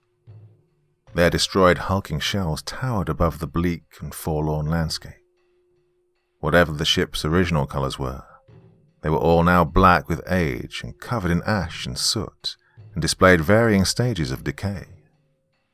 None of them seemed to be of human origin or of earthly design.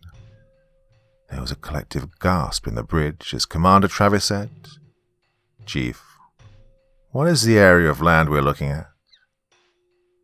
Sir, said Chief Morgan, this topographical anomaly is roughly 122 miles in diameter and...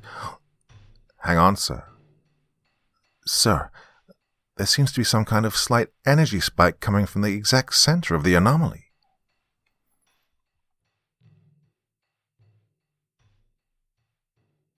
Part 3. Realign and put it up on the monitor, Chief, ordered Travis. In the exact center of the circle of dead Earth, the image of a black, horn-shaped structure seemed to spike out of a black rock mound and reached into the air. At the very tip of the structure, a growing orb of red light glowed. Sir, said an ensign at another console, I'm picking up faint life signals about 5 miles south of that energy spike. It looks like the Newcastle. Overlay it on the screen, Ensign, said Travis, and immediately the mangled remains of what was unmistakably the CSNS Newcastle appeared on the main monitor. Warrant Officer Nasri turned to Lieutenant Gabriel, wondering how anyone could have survived that crash. The sleek luxury liner, which was roughly 85 meters long, seemed to have fallen straight down on top of a massive slab of rock which was jutting out of the ground. It was broken into 2 pieces, as if the rock had broken a spine. Ensign, said Lieutenant Gabriel, you can pan right and up, roughly northeast of the Newcastle. Roger, sir, replied the ensign as he adjusted the long-range sensor camera in the direction which Lieutenant Gabriel had requested. The sensor monitor rested on the image of a starship, which seemed to have crashed on the planet in the same fashion. It was broken into 3 pieces and seemed to be much newer than the other derelict ships which had met their weird fate on the surface of the planet. Focus, please, Ensign, said Commander Travis. Roger, sir. We're getting some type of atmospheric interference, but we should get a better visual, right about now. Oh, good Lord. There, sitting roughly 2 miles north of the Newcastle, sat the remains of the gigantic colonizer ship CSNS Sydney Point, which once housed 6,000 souls. Her once majestic and sleek lines, painted a bright white with stripes of bold reds and black, was now a rotting wreck of degrading ruin. Judging by the condition of the ship, it seemed to have been in that condition for almost a year. No sooner had the bridge crew aboard the USS Galveston City registered this, than the glowing red orb which hovered above the black, horn-shaped structure expanded into a brilliant white light. Energy spike, sir, shouted Chief Morgan as a thin but blindingly brilliant beam of light shot from the horn-shaped structure, reaching with incredible speed through the atmosphere into space. The USS Galveston City lurched heavily from the force of the impact, which actually pushed the ship 2 miles beyond its geosynchronous orbit. Most of the crew were thrown to the deck as the corvette listed violently to port. Main power to the bridge shut off, and emergency generators kicked in as the warbling wail of warning sirens screamed. All of the bridge monitors and sensors went offline as main visual monitors turned to static. Wall and ceiling panels buckled and fell as electrical cables and wires fell around them like sparkling tentacles throughout the ship. Get internal comms back up, said Commander Travis as he climbed back into his chair. Get me engineering. Lieutenant Gabriel had been knocked to the deck, along with the rest of his Marines, when the beam of light struck the corvette, but recovered quickly. He reached down and pulled Warrant Officer Nasri up off the ground, then quickly ran around to check on the rest of his squad leaders. Aside from a few minor bumps and bruises, his Marines were none the worse for wear. The Galveston City was purpose-built to be rugged in order to endure the ravages of long space patrols, and her internal compensators, which instantly adjusted the pressures to adapt to the sudden impact, no doubt saved many lives. There's an area of roughly 20 feet square at the bottom of the ship which has suffered some structural weakness, reported the chief engineer. Structural integrity at that area is down to 87%. Can you put it on visual, Chief? Said Commander Travis. Working on it, sir, said Chief Morgan. Helmsman, I need you to right this ship. We're descending towards the planet, said Travis. Roger, sir, said the helmsman. Our main engines were briefly knocked offline, but they're coming up now. Our maneuver thrusters are at 91% now and rising. All divos. I need a casualty and damage report ASAP, said Commander Travis. Chief Morgan, where's my visual? Up, sir, said Chief Morgan. The main monitors blinked to life as Chief Morgan adjusted the external monitors to where the Chief Engineer said the structural weakness had occurred, focusing the cameras to a roughly 20-foot square area just aft of the ship between the Corvette's two main power thrusting engines and the lower main maneuvering wings. The image revealed a thin, reddish-white beam of light reaching up from the planet, which had attached itself to the ship. That thing's got us hooked, sir, said the helmsman. Like a tongue shooting out from a dark canyon to snatch a Marine out of the sky, thought Lieutenant Gabriel. Can we pull free, Ensign? Said Commander Travis, staring intently at the beam of light which had hold of his vessel. Negative, sir, said the helmsman. Even with our maneuvering thrusters added to our main engine power, we're producing 0.086 less power than the force which is trying to pull us down to the planet. Engineering, said Travis into the ship's internal comms. Can you give me more power? Not much more, sir, replied the chief engineer. We can maybe equalize the resisting force, but that'll only hold for a few hours before the engine strain will result in us bleeding off too much power. That thing has us hooked right under the reactor power core. If we try to overcompensate and pull away, we'd risk weakening the structural integrity even more on that section of the ship. And if that blows, we blow. About how much time do you calculate we have before the engine power goes critical? About 3 hours, sir. If we try to equalize the pulling forces to stop our descent, replied the chief engineer. After that, we drop like a rock. Engineering, this is Lieutenant Gabriel, yelled Gabriel into the intercom. What if we keep engine power at the 0.086 power deficiency? How much time will we have then? We'll be at a gradual degradation of our current orbit, Lieutenant, said the engineer. We'll have about 8 hours of steady decline before the pull of gravity becomes too great and we drop out of the sky. 8 hours, said Gabriel, looking at his squad leaders. I'll take 8 hours. What do you have in mind, Lieutenant? Asked Commander Travis. We'll take the gunship down to the planet, see if we can recover those VIPs, then attempt to neutralize that beam which is trying to reel us in.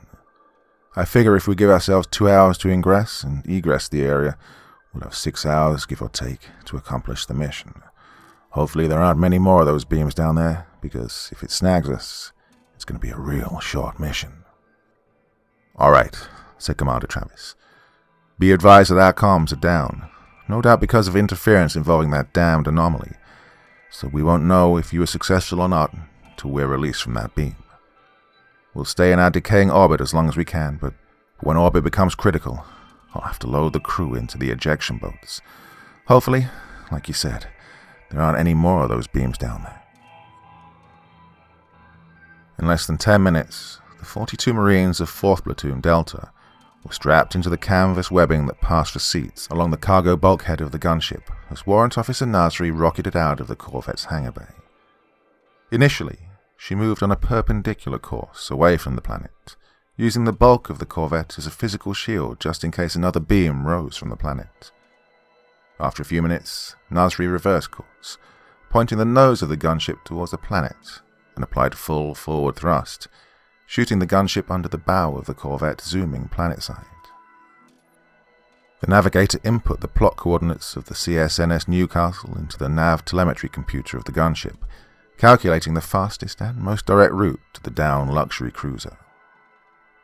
Hitting the right approach angle, Nasri gently eased the gunship into the upper atmosphere of Willow's world as the rugged ship's heat shields easily absorbed the incredible heat generated by the friction of planetfall.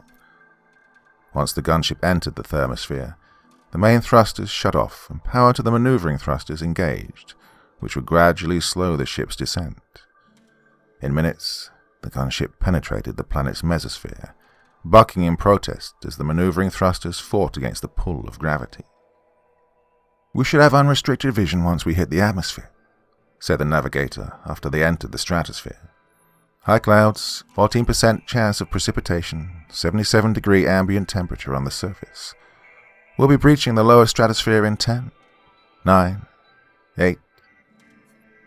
Up to now, Warrant Officer Nasri had just been trying to keep the descent as controlled as possible, as hundreds of computers made thousands of adjustments a second to keep the gunship from going into uncontrolled freefall. As they continued their rapid descent to the planet, she could feel the controls becoming more responsive. Off to her right, the view of a lush and beautiful planet greeted her. The clouds were high, the skies were blue, and the land masses were emblazoned with all shades of greens and browns, while to the north sat white land masses of polar ice, all the indications of the almost near perfect Class 1 planets. To her left, however, a swirling mass of black clouds over 100 miles in diameter circled over the geographic anomaly like a swarm of angry black locusts. As they penetrated the ozone layer and penetrated the troposphere, she could hear wicked bolts of lightning flashing above the clouds. "What the hell?" said Nasri. "That wasn't on the data telemetry earlier." With the descent from space to planetary atmosphere completed, the gunship's autopilot disengaged, returning flight controls to Nasri. At 44,000 feet, Nasri took control of the gunship, circling in a wide arc as the gunship descended. She looked in disbelief at the rolling mass of black clouds seeming to boil below them, while all around it, the vista was bright and clear. She stayed at the periphery of the storm clouds until, at 33,000 feet, her navigator announced, "Turn 447, Mach 686, Angels 120, begin decel to 340. "Roger," said Nasri, inputting the data into her guidance computer. A green HUD appeared before her with an image of the gunship superimposed on all available topographic and atmospheric data. A red crosshair appeared in front of the computerized image of the gunship, indicating that it was still on course as they entered the black cloud bank. There was a sudden jolt as the gunship was buffeted by the winds. "Hang on back there," yelled Nasri into the intercom. "It's going to get a bit bumpy until we get below these—" "Shit," yelled the navigator. "I just lost all navigational telemetry." Nasri could already see that her nav aids were showing nothing but static. "Geomap overlay?" she said. "No good," said the navigator. "We're too far up. We'll have to descend lower." "Okay," said Nasri. "Since we can't trust instruments, I'll have to take manual control." She looked outside the vision panels, seeing only grey and black clouds rushing by. "Hopefully we'll at least be right side up when we break cloud cover," Nasri yelled. She held the gunship as steady as she could, fighting the buffeting turbulence which threatened to flip them over, if they weren't flipped over already. In minutes, the navigator said, "I'm getting some topographical readings. We're about 20,000 feet. Lots of ground clutter." As they got closer to the ground, the denser air made the gunship easier to control, and Nasri eased up on the controls, slowing their descent. They were still inside the thick cloud banks, and visibility was still near zero. "Okay," said the navigator. 5,000 feet. Our geomapping sensors are operating at about half of its capacity because of the interference, but we should be out from under this overcasting. Pull up! Pull up! Pull up! Instinctively, Warrant Officer Nasri pulled up sharply just as what appeared to be a colossal metallic ribcage loomed into view. The bottom of the gunship scraped the metallic structure and bounced sideways as Nasri pulled hard right on the stick. A second curved metallic rib loomed up as the gunship dived, Nasri narrowly missing a collision with what appeared to be a crumbling metallic wall. She spun the gunship into a hover, using the maneuvering thrusters to keep the gunship steady in midair. They all looked up, not believing what their eyes were seeing. Gunship was at a hover about 2,000 feet above the ground, and right beside them lay the wrecked form of an alien craft nearly 4,000 feet high and over 1.5 miles long. It was shaped like a metallic cigar, but with the metallic wrapping peeling away and the innards hanging out. The entire top part of what could be called its fuselage had collapsed, leaving only the giant curving support structures, which resembled a ribcage, standing. Staring into the gaping hole of the fuselage, Warrant Officer Nasri could see what appeared to be 100, if not more, decks to the wrecked ship. The entire craft was an ash and charcoal black color, as if it had rested here for thousands of years. The crew stared in breathless awe, both at the sight of such a gigantic craft as well as the knowledge that they had almost crashed into the thing. Nasri gulped, then said, "Can you get a fix on the Newcastle?" "Not with the nav aids or the guidance telemetry, but if I can pull up the geo-coordinates of the Newcastle and compare them to our short-range geomap." The navigator punched a few keys on his console, and the geo-coordinates and the geomap display appeared on Nasri's heads-up display.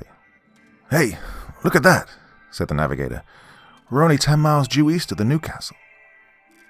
Nasri, still breathing hard from their near collision, nodded and turned the gunship to where the geo-coordinates and the geomap had synchronized into a plot point on the two-dimensional computer-generated map on the HUD. "How you guys doing back there?"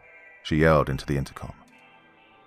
"We're banged up, but fine," came the voice of Lieutenant Gabriel. "I can see what a few of my Marines have for breakfast, though. I don't know what just happened, but let's try not to do that when we leave." "No promises," said Nasri. "We're about 10 miles from the Newcastle, so we'll be on the ground in a few minutes." The Newcastle had come to grief in a shallow depression surrounded by a low ridge. It looked to have belly flopped, landing slightly on one side, meaning that it did not come in at a steep angle and crash, but rather seemed to have been pulled straight down. The luxury liner was broken in half and had come to grief bent at an angle with the fuselage tilted to its starboard side by a few degrees. Both upper and lower maneuvering wings had collapsed from the impact, and the bottom two decks had also crumpled. Other than that, the luxury liner seemed to be in relatively good condition for a ship that was pulled 250 miles straight down out of orbit. Warrant Officer Nasri set the gunship down on a relatively flat part of the rocky terrain, about 50 meters from the Newcastle, and the Marines quickly disembarked out of the back ramp and circled the gunship, forming a perimeter. Every Marine was on alert, either prone or on one knee behind the cover of some rock outcropping, weapons trained in an arc to their front, which would allow interlocking field of fire should the need arise. Each squad had a set of handheld ranging sensors which not only magnified visuals, but also took motion scans, thermal scans, IR scans, as well as radiological readings. Lieutenant Gabriel went around to each squad, checking with their ranging sensors, and although the interference halved their effective range, each ranging sensor showed that there was no movement or no heat signatures out to about 200 meters. They were alone on this cold patch of land. Gabriel took the ranging sensor and put the eyepiece up to his eyes, scanning the wreckage of the Newcastle. Although it showed signs of residual heat emanating from its main thrusters and maneuvering thrusters, there was no sign of life. "Second squad," said Gabriel to Staff Sergeant Talley into the platoon net. "Stay here and secure the perimeter. Keep an eye out for movement and cover our ass. First, third, move out slowly towards the Newcastle." Both squads began maneuvering over the earth-blasted black landscape, covering the short 50-meter distance to the wrecked starship. It was eerily quiet, with no sounds of buzzing insects or carrion birds. It was as if all living things on the planet shunned this place. Lieutenant Gabriel and his comspec linked up with Hernandez's third squad and held up a fist to halt the platoon when they were a few meters from the wreck. What looked like bits and pieces of flesh and uniforms littered the ground in the area where the ship had broken in half. Lieutenant Gabriel motioned with his finger, and Staff Sergeant Boyer's first squad ran into the wreckage, followed closely by third squad, the noise of rocks crunching under their boots. Soon they were surrounded by the mass of the wreckage. Wires and cables still hung from fallen panels and bulkheads as the Marines looked around for bodies. "It's weird, sir," said Hernandez. "There are body parts and pieces of bodies, but no bodies." "Let's head inside," said Gabriel. The ship had 5 decks. The upper 2 decks were in the superstructure and contained the command and navigation. That superstructure had collapsed. The middle deck held the executive VIP suites, and the bottom 2 decks were crew quarters and ship's operations. "First squad, take the front part of the ship. We'll take the aft. Let's see if we can locate any signs of the VIPs. Be careful because the ship is more than likely unstable." The ship was leaning at a slight angle, which made footing tricky as the Marines entered the twisted metal interior of the ship. The deeper they went into the hull, the darker and more foreboding. Soon the Marines had to switch on their helmet lights and flash beams on their rifles to see inside. All around them, their lights shone on wreckage and debris, but no bodies. "Do you think that the bodies got crushed below decks?" asked Private First Class Chensi to Sergeant Hernandez. "Possibly," he answered. "But even degraded, our ranging sensors should be able to pick them up through these thin bulkheads." 4 actual. This is 1 actual. Lieutenant Gabriel's comms came alive with the sound of Staff Sergeant Boyer's voice from the front part of the ship. "This is 4 actual. Go." "Hey, sir," said Boyer. "No bodies in the front part of the ship, but we've got evidence of some kind of struggle. We found one of the security guard's submachine guns with its bolt open and an empty mag. There are empty shell casings all around and 3 empty mags on the ground in a dry pool of blood." "Roger, 1 actual," said Gabriel. "Keep searching and stay frosty. Keep me updated." "Hey," said Lance Corporal Mixley, one of 3rd Squad's riflemen. "Look at this." Gabriel and Henderson looked to the floor and bulkhead where Mixley was shining his light. Relatively fresh bloodstains were splattered everywhere, along with more pieces of flesh. More disturbingly, a bloody kitchen knife and a few spent shell casings littered the bloody deck. "I don't know what happened here," whispered Hernandez, but whatever it was, they went hand to hand when they ran out of ammo. Next to the carnage was a half-opened hatch, and a bloody handprint seemed to lead out of it. Said Sergeant Watson to one of the team leaders. "Getting a very slight sensor reading from this ranging sensor. It's coming from behind that hatch." Sergeant Watson slowly pushed open the hatch, which creaked loudly as it swung backwards and clanged against the bulkhead. Slowly peering inside with the light of his rifle, Watson could see that the hatch opened to a shallow stairwell which led down to the lower level. Shining his light downwards into the darkness, the light revealed that the forward portion of that level of the ship had been crushed in the crash. But the aft section was relatively undamaged. Down and to the left was a shut hatch door. "Sir," said Sergeant Watson, "I've got a stronger heat signature reading. It's coming from inside that hatch." "Stay up here," said Lieutenant Gabriel, taking the ranging sensor from Sergeant Watson and looking down the stairs. "The bulkhead looks unstable."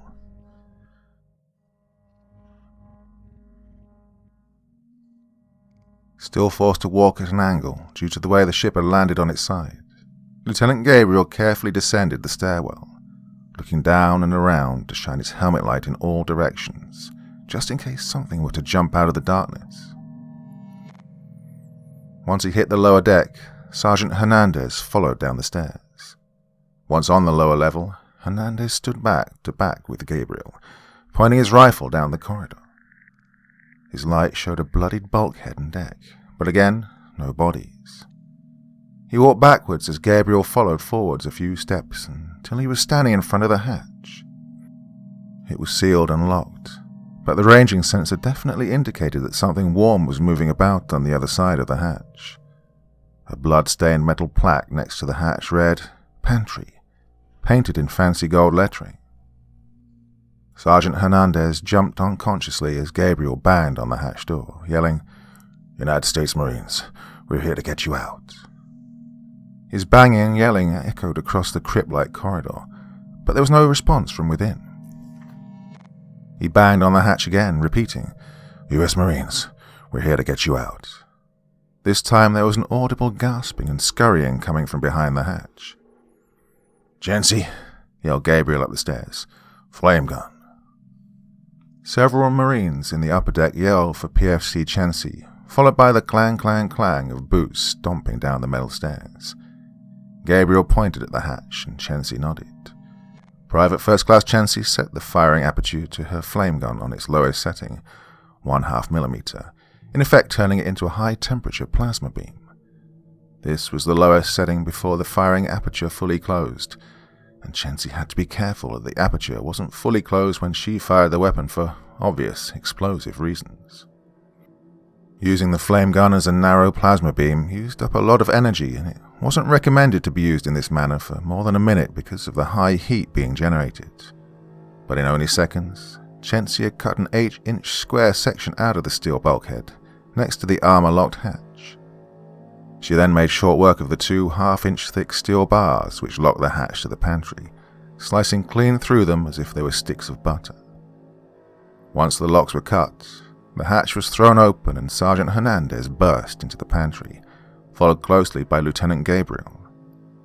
They were met by the high, shrill shrieking of someone screaming.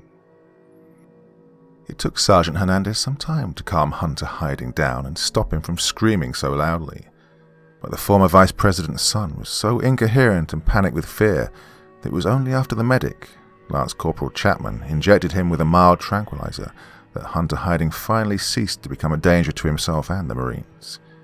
He slumped down on his butt, smiling dumbly and mumbling. "Oh, my God!" screeched Seashell, hands over her mouth. She was crouching down next to Hunter, shaking his shoulders. "What did you do to him? Oh my God! Did you drug him? Oh my God!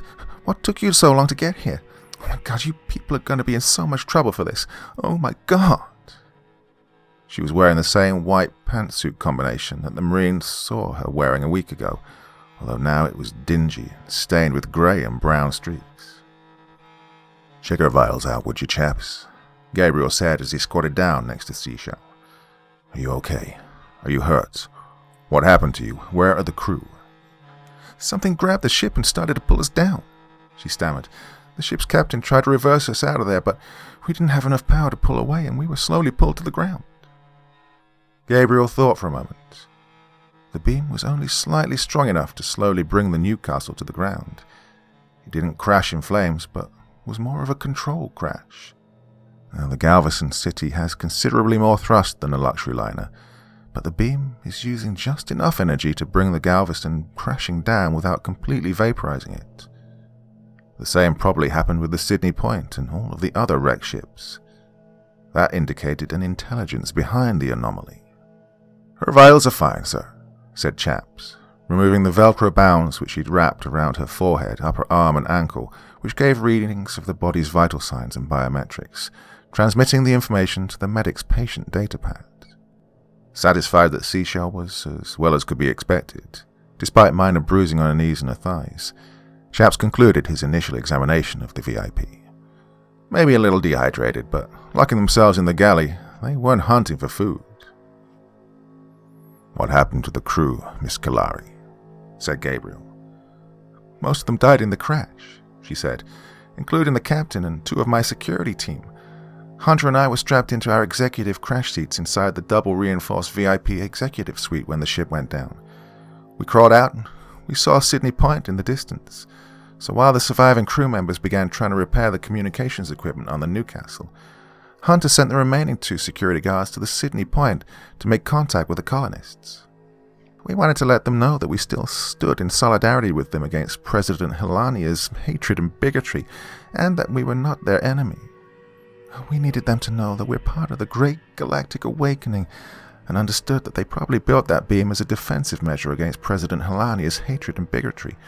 So you see, we can overcome this miscommunication and resolve our differences using a conscience of galactic coexistence and without shooting and violence."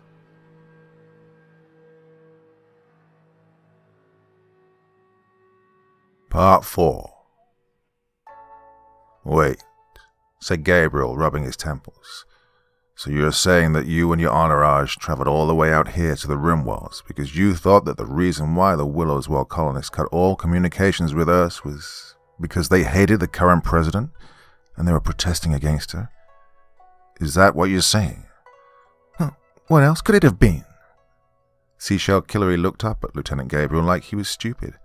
"I mean, President Helania is a racist bigot who obviously hates the Rimworld colonies, so it's clear that's why Willow's Well colonists cut all communications with Earth.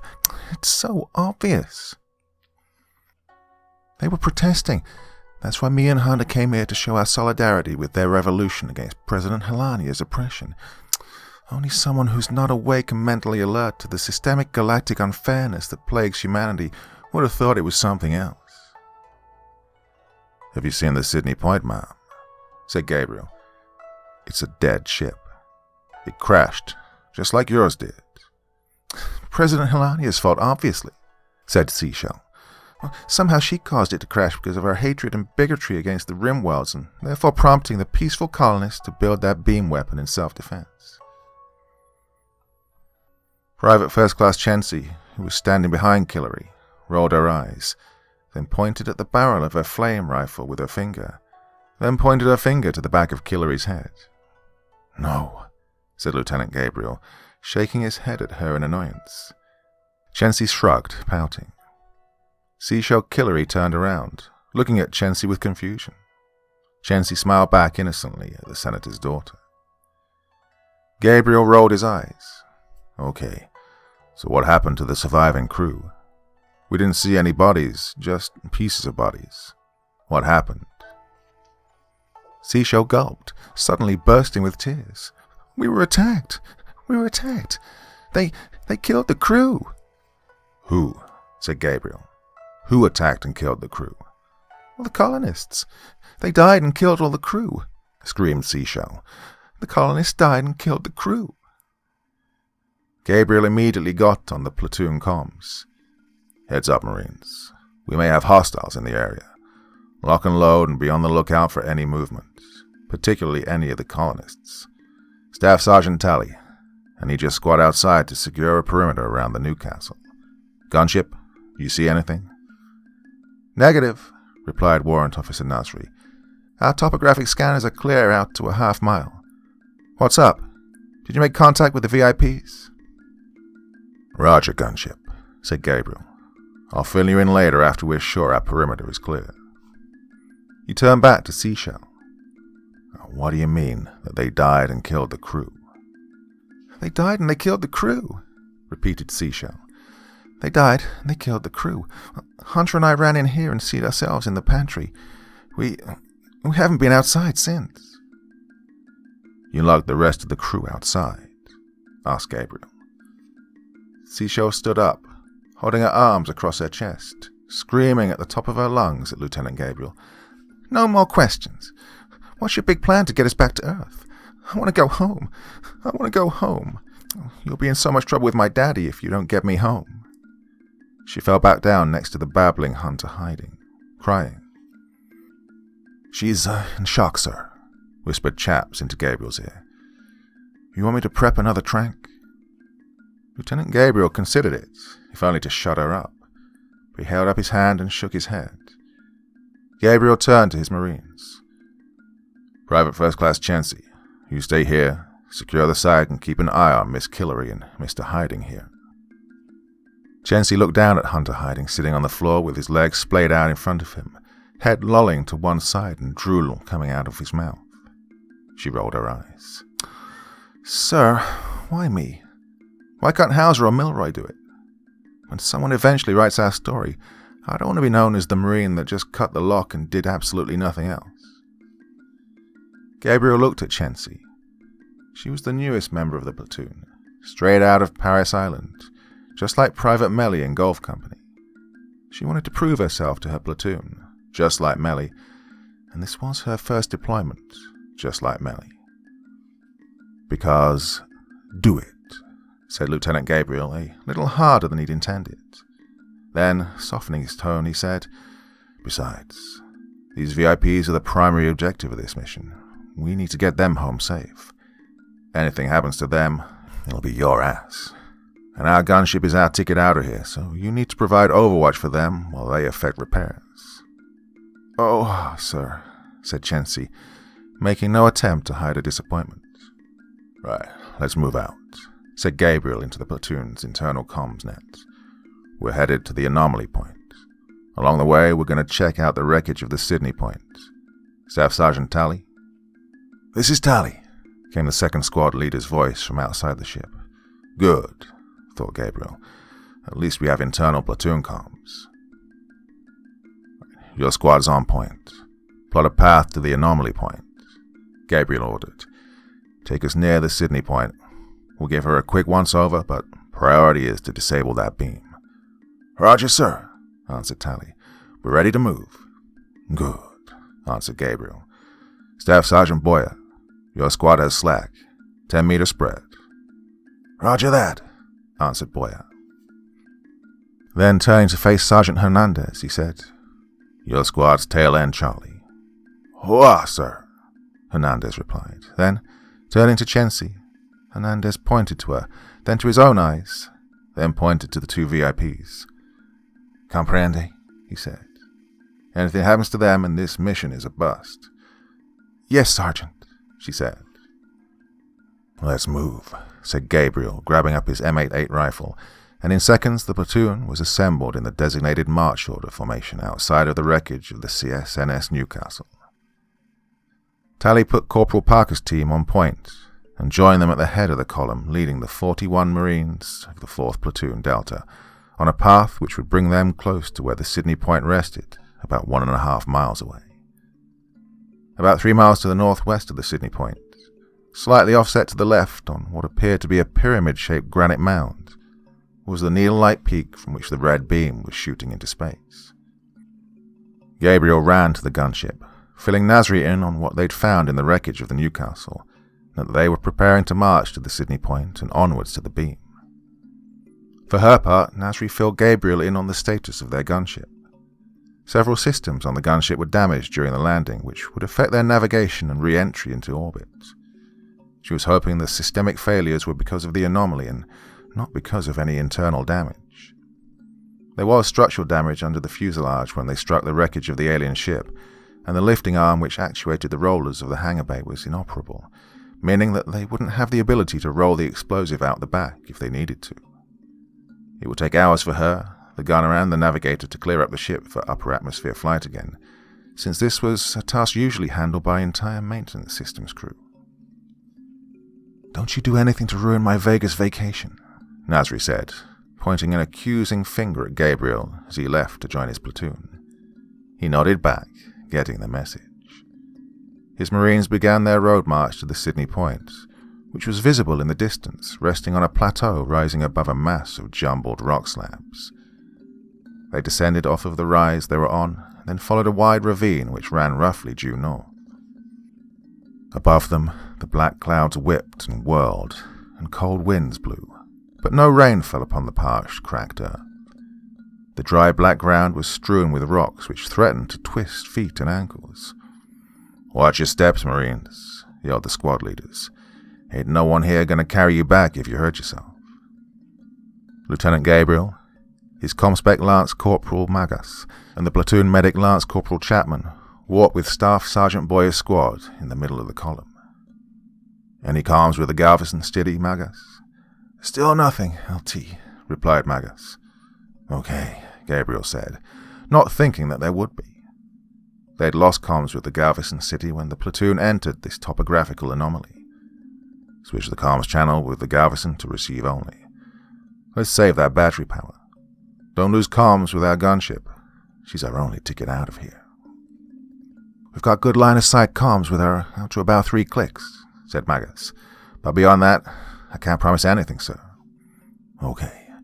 Keep me updated if anything changes," said Gabriel. Though the planet looked lush and thriving from orbit, the area which the Marines were walking in looked as if it had been dead for untold millions of years. Absolutely nothing lived in this bleak and barren wasteland, with its slabs of flat, black rock jutting up from the ground at unnatural angles, canyons of sheer black granite walls, and miles of black rocky plains filled with nothingness. The sky was dark and foreboding, appearing more like a stormy evening that threatened tornadoes, although it was technically mid-morning on this hemisphere of the planet, and everywhere else it was bright and sunny. As the Marines drew ever closer to the wreckage of the giant skeletal remains of the Sydney Point, they noticed that even the abundance of birds and insects avoided this blasted land, and an eerie silence enveloped everything save for the occasional howl of cold wind, the cascade of falling rock as it tumbled down a rock face, or the eerie creaking noise of metal in the distance coming from a long, dead starship. All around them were the rotting forms of alien space wreckage. From the ground it appeared that they'd crashed in some type of circular pattern radiating from the center of the topographical anomaly, something which Warrant Officer Nasri confirmed from their bumpy flight to the ground. Lieutenant Gabriel activated his vidcam to document their surroundings, focusing particularly on the alien wreckage in the distance, and ordered his squad leaders to designate one or two of their Marines to do the same. He wished that he had more time to examine them closely, but that wasn't part of the mission. "Hey, LT." "What's up, chaps?" Gabriel said to the medic. "Sir, I was just trying to wrap my head around what Killary said. It just doesn't make sense." "Tell me something she said that does make sense, chaps," laughed Gabriel. "No, seriously, sir," replied Chapman. "Look, first she said they crashed. Got it. Then she said that some of the survivors went to the Sydney point to try and find help. I'm tracking that too. Then she said that the colonists were dead. Yeah, I'm still tracking. Then she said that the colonists attacked them. Now I'm as lost as a second lieutenant with a compass and a GPS. Are they dead? Or did they attack them?" Lieutenant Gabriel had been thinking the same thing, though said nothing at first. "Well, chaps, she did get banged around a lot during the crash. Maybe she got confused. Maybe some of the surviving colonists attacked them. Then they died." The medic walked a few more steps, doubt etched all across his face. "Do you believe that, sir?" "After all we've been through with this deployment," thought Gabriel, "hell no." Instead, Lieutenant Gabriel said, "Just stay alert and be flexible, chaps. At this point, I wouldn't be surprised if we're dealing with fairy godmothers." Staff Sergeant Talley's route of march to the wreckage of the Sydney point was about as quick as could be expected, given the circumstances, coupled with the fact that they were on constant lookout for whomever it was that presumably attacked and killed the surviving crew members of the Newcastle. They only had to double back once, when a path descended between two sheer cliffs and ended in a rock-face wall. They had to fall back up the path and walk about 300 meters east before Staff Sergeant Talley was able to find another path which brought the platoon around the obstruction and back on course towards the colonizer ship. It wasn't difficult to miss the Star Cruiser, as the Sydney point was 130 meters high, and she could be seen in the distance. As they got closer to the ship, the Marines could see that the long, thick ship had come to grief on a large plateau which rose about 50 feet above the rest of the surrounding landscape and was broken up into three major segments. The rear section, with its banks of 6 monstrously huge thrust engines, rested about 100 meters to the rear of the rest of the ship. It was about halfway up the plateau, and the section which had become separated from the rest of the ship was angled up towards the stormy skies. The middle section, where the majority of the colonists would have been housed, was almost on the middle of the plateau and was bent almost in the shape of an L. The bottom of this section had collapsed, crushing the bottom 2 levels, which would have held the equipment, construction materials, vehicles, and livestock. The upper 3 levels would have housed the colonists and the crew. The front 50 meters of the ship, where the bridge was located, had broken off and was turned on its side. The broken part turned and facing in such a way that the Marines could look inside the ship. Even at this distance, they could see the 5 levels of the interior of the ship, even though the front part of the doomed colonizer was completely flattened by the impact. The Marines were in a slight depression that ran parallel to the front of the plateau. A rocky ledge to their left wrapped around like a natural ramp up to the top. Cautiously, they ascended the ledge, weapons pointed outwards just in case of an ambush. Talley was on point and just below the lip of the plateau. She went to one knee, halting the platoon. Immediately the rest of the platoon went to a knee, taking up firing positions just in case.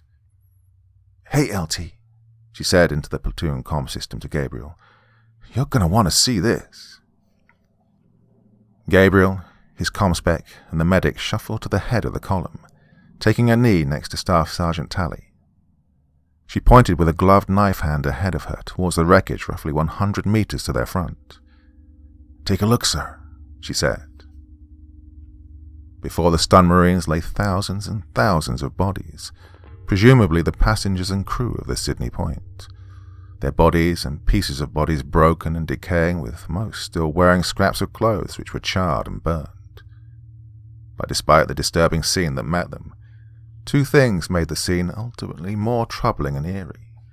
First, although the Sydney point came to grief over 8 months ago, the condition of the corpses seemed to indicate that they'd been here for far longer, as there was no tissue on any of them at all, and the bones were blackened and seemed petrified with age. This might have been explained away by hypothesizing that the blackened and aged condition of the colonists' remains was due to the high heat and fire resulting from the crash. However, all of the bodies had been lined up in almost a perfect formation in ranks and rows similar to a military formation, except that they all seemed to have fallen backwards at the same time. There were no bodies visible inside the ship itself. It was as if the blackened corpses were all methodically lined up outside. "What the hell, sir?" whispered Tally.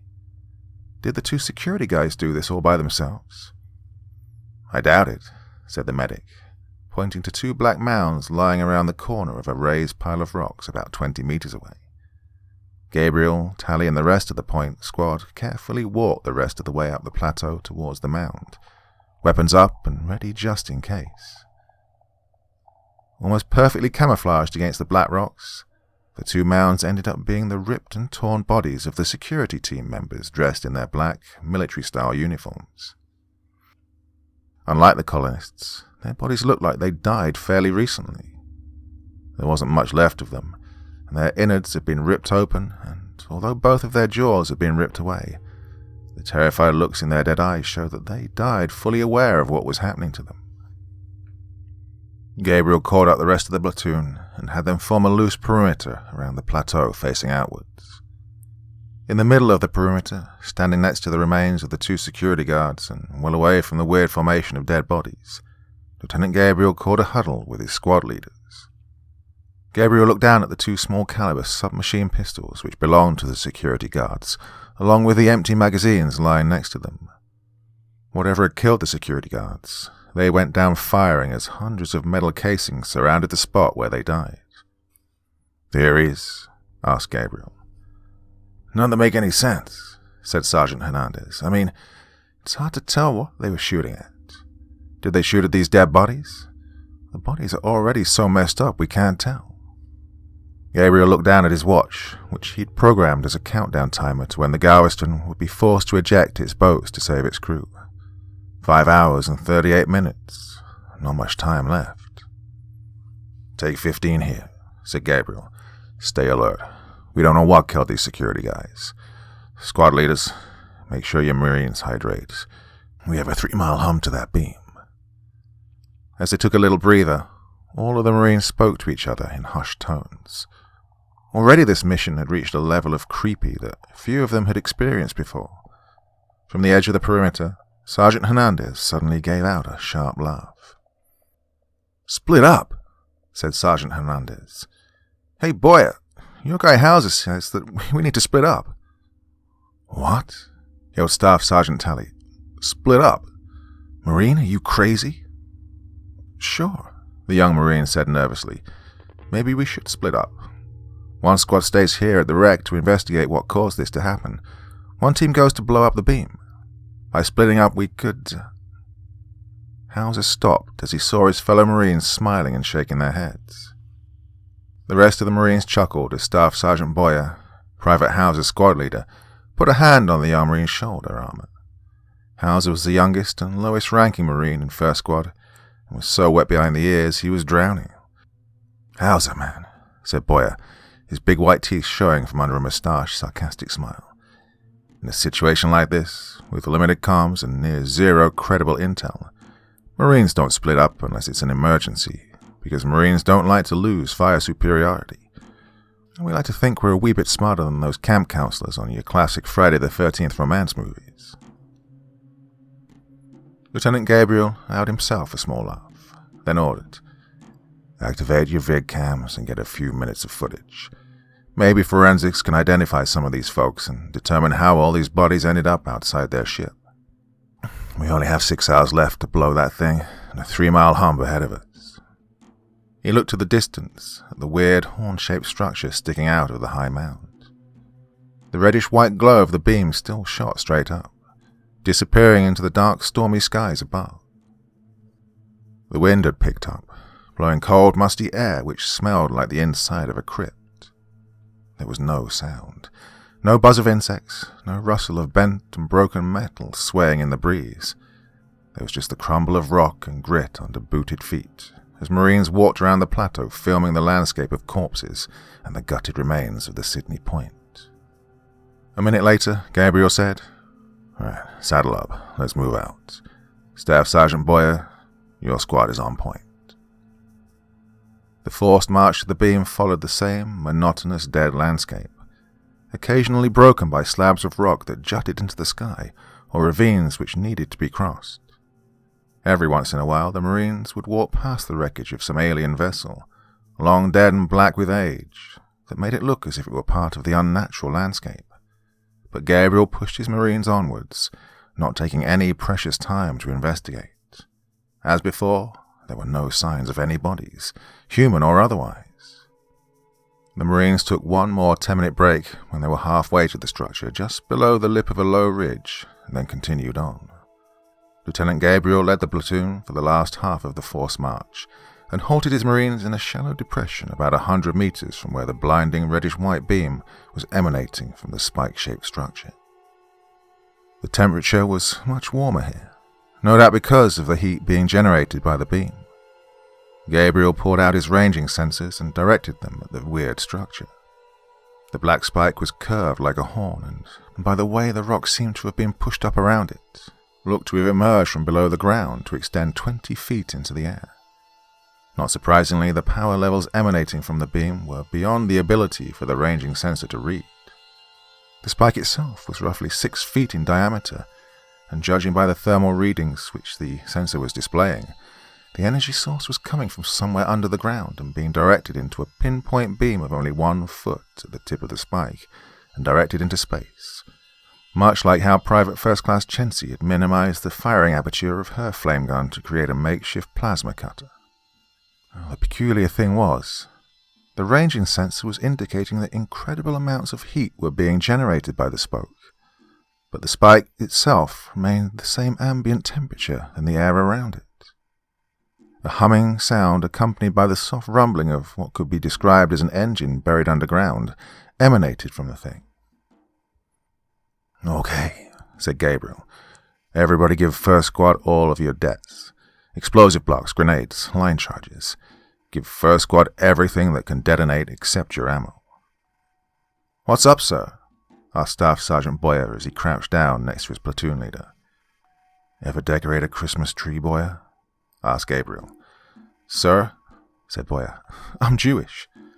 "Yeah," said Gabriel, "but you're also my resident EOD expert. Come on."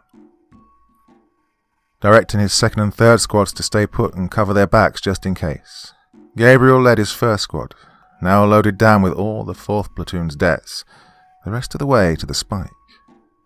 He halted them a few feet from the structure.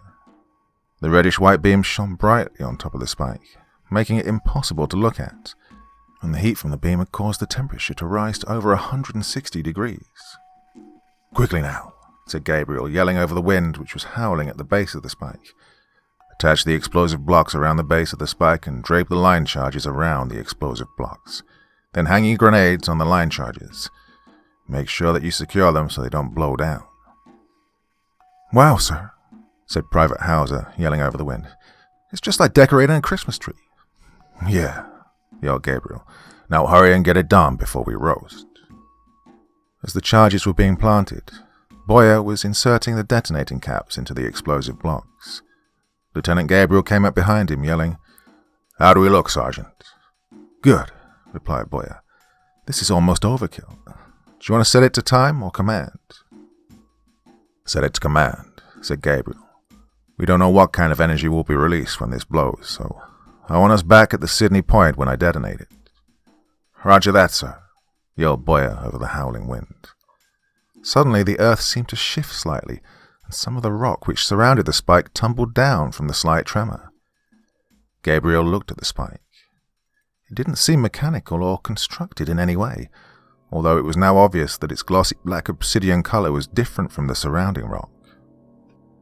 His Marines were just about finished setting the explosives, and Boyer ordered them to fall back to the rest of the platoon while he finished setting the detonators.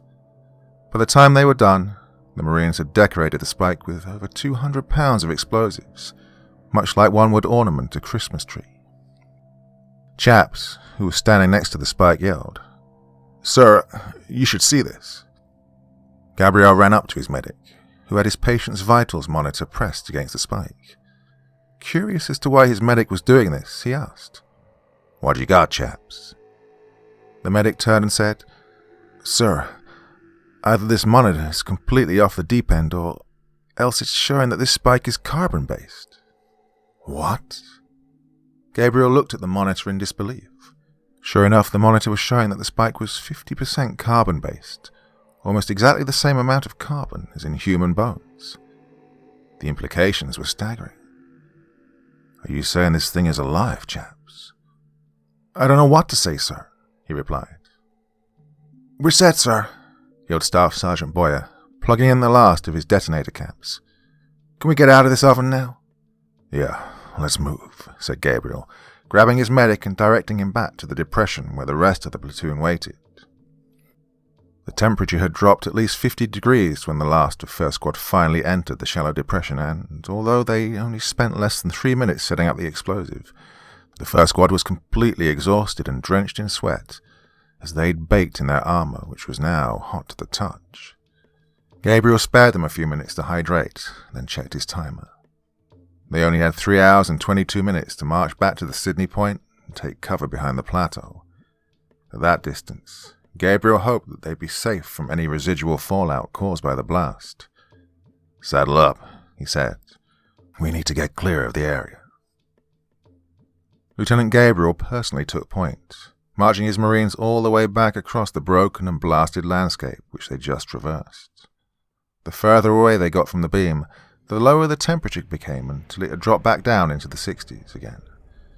Gabriel didn't stop this time, as they had a limited time to get back to the Sydney Point and detonate the explosives. The Marines had already marched over 8 miles on rough and hostile terrain since they'd landed, and they still had miles to go. Eventually, however, the wreckage of the Sydney Point appeared in the distance, and the Marines, spurred on by the sight, quick-timed the last 3/4 miles to the plateau on which it rested. However, once they got there, all of the Marines froze. "Okay," said Corporal Parker, who was leading the point team. "Where do they go? Where did the bodies go?" They were standing on a ridge where a saddle led down to the plateau. Gabriel scanned the ground where the bodies of the thousands of passengers and crew of the Sydney Point were laid out on the ground just a few hours earlier. There was no disturbance of the ground, no signs of bodies being moved or dragged. The corpses had all vanished, as if they'd never been there in the first place. "Hey, sir, look." Gabriel looked to where Staff Sergeant Talley was pointing. "Even the bodies of the security guards are gone." Gabriel nodded, looking at his timer. They had less than 30 minutes before the Galveston City would start launching their boats. "Follow me," he said. "We need to get down to below the plateau's lip. Keep your guns up, Marines, and stay alert." Again, Lieutenant Gabriel led his platoon down the saddle and through the wreckage of Sydney Point and across the ground which was once lined with thousands of dead bodies. His Marines looked nervously around, but said nothing, following their platoon leader as he approached the ledge which led down off the plateau. Quickly now," he said. "Get down below the plateau. Squad leaders, are you up?" Receiving confirmation that all his Marines were safely tucked away on the ledge, Gabriel called up Staff Sergeant Boyer. Boyer trotted to Gabriel, handing him the detonator controls, but Gabriel held up his hands. "You got this, Sergeant.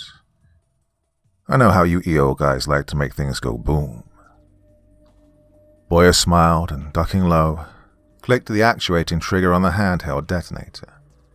He and Gabriel ducked down as they looked back over the horizon to where the beam was still projecting into the sky. Boyer chuckled. "Must be the interference delaying the command detonating signal," he said, clicking the trigger again. They both ducked down again, but the beam was still shooting into the air, steadily dragging the Galveston City towards the planet. Boyer cursed, clicking the actuating trigger repeatedly. Gabriel looked down at his timer. Less than 20 minutes were left. Not nearly enough time to...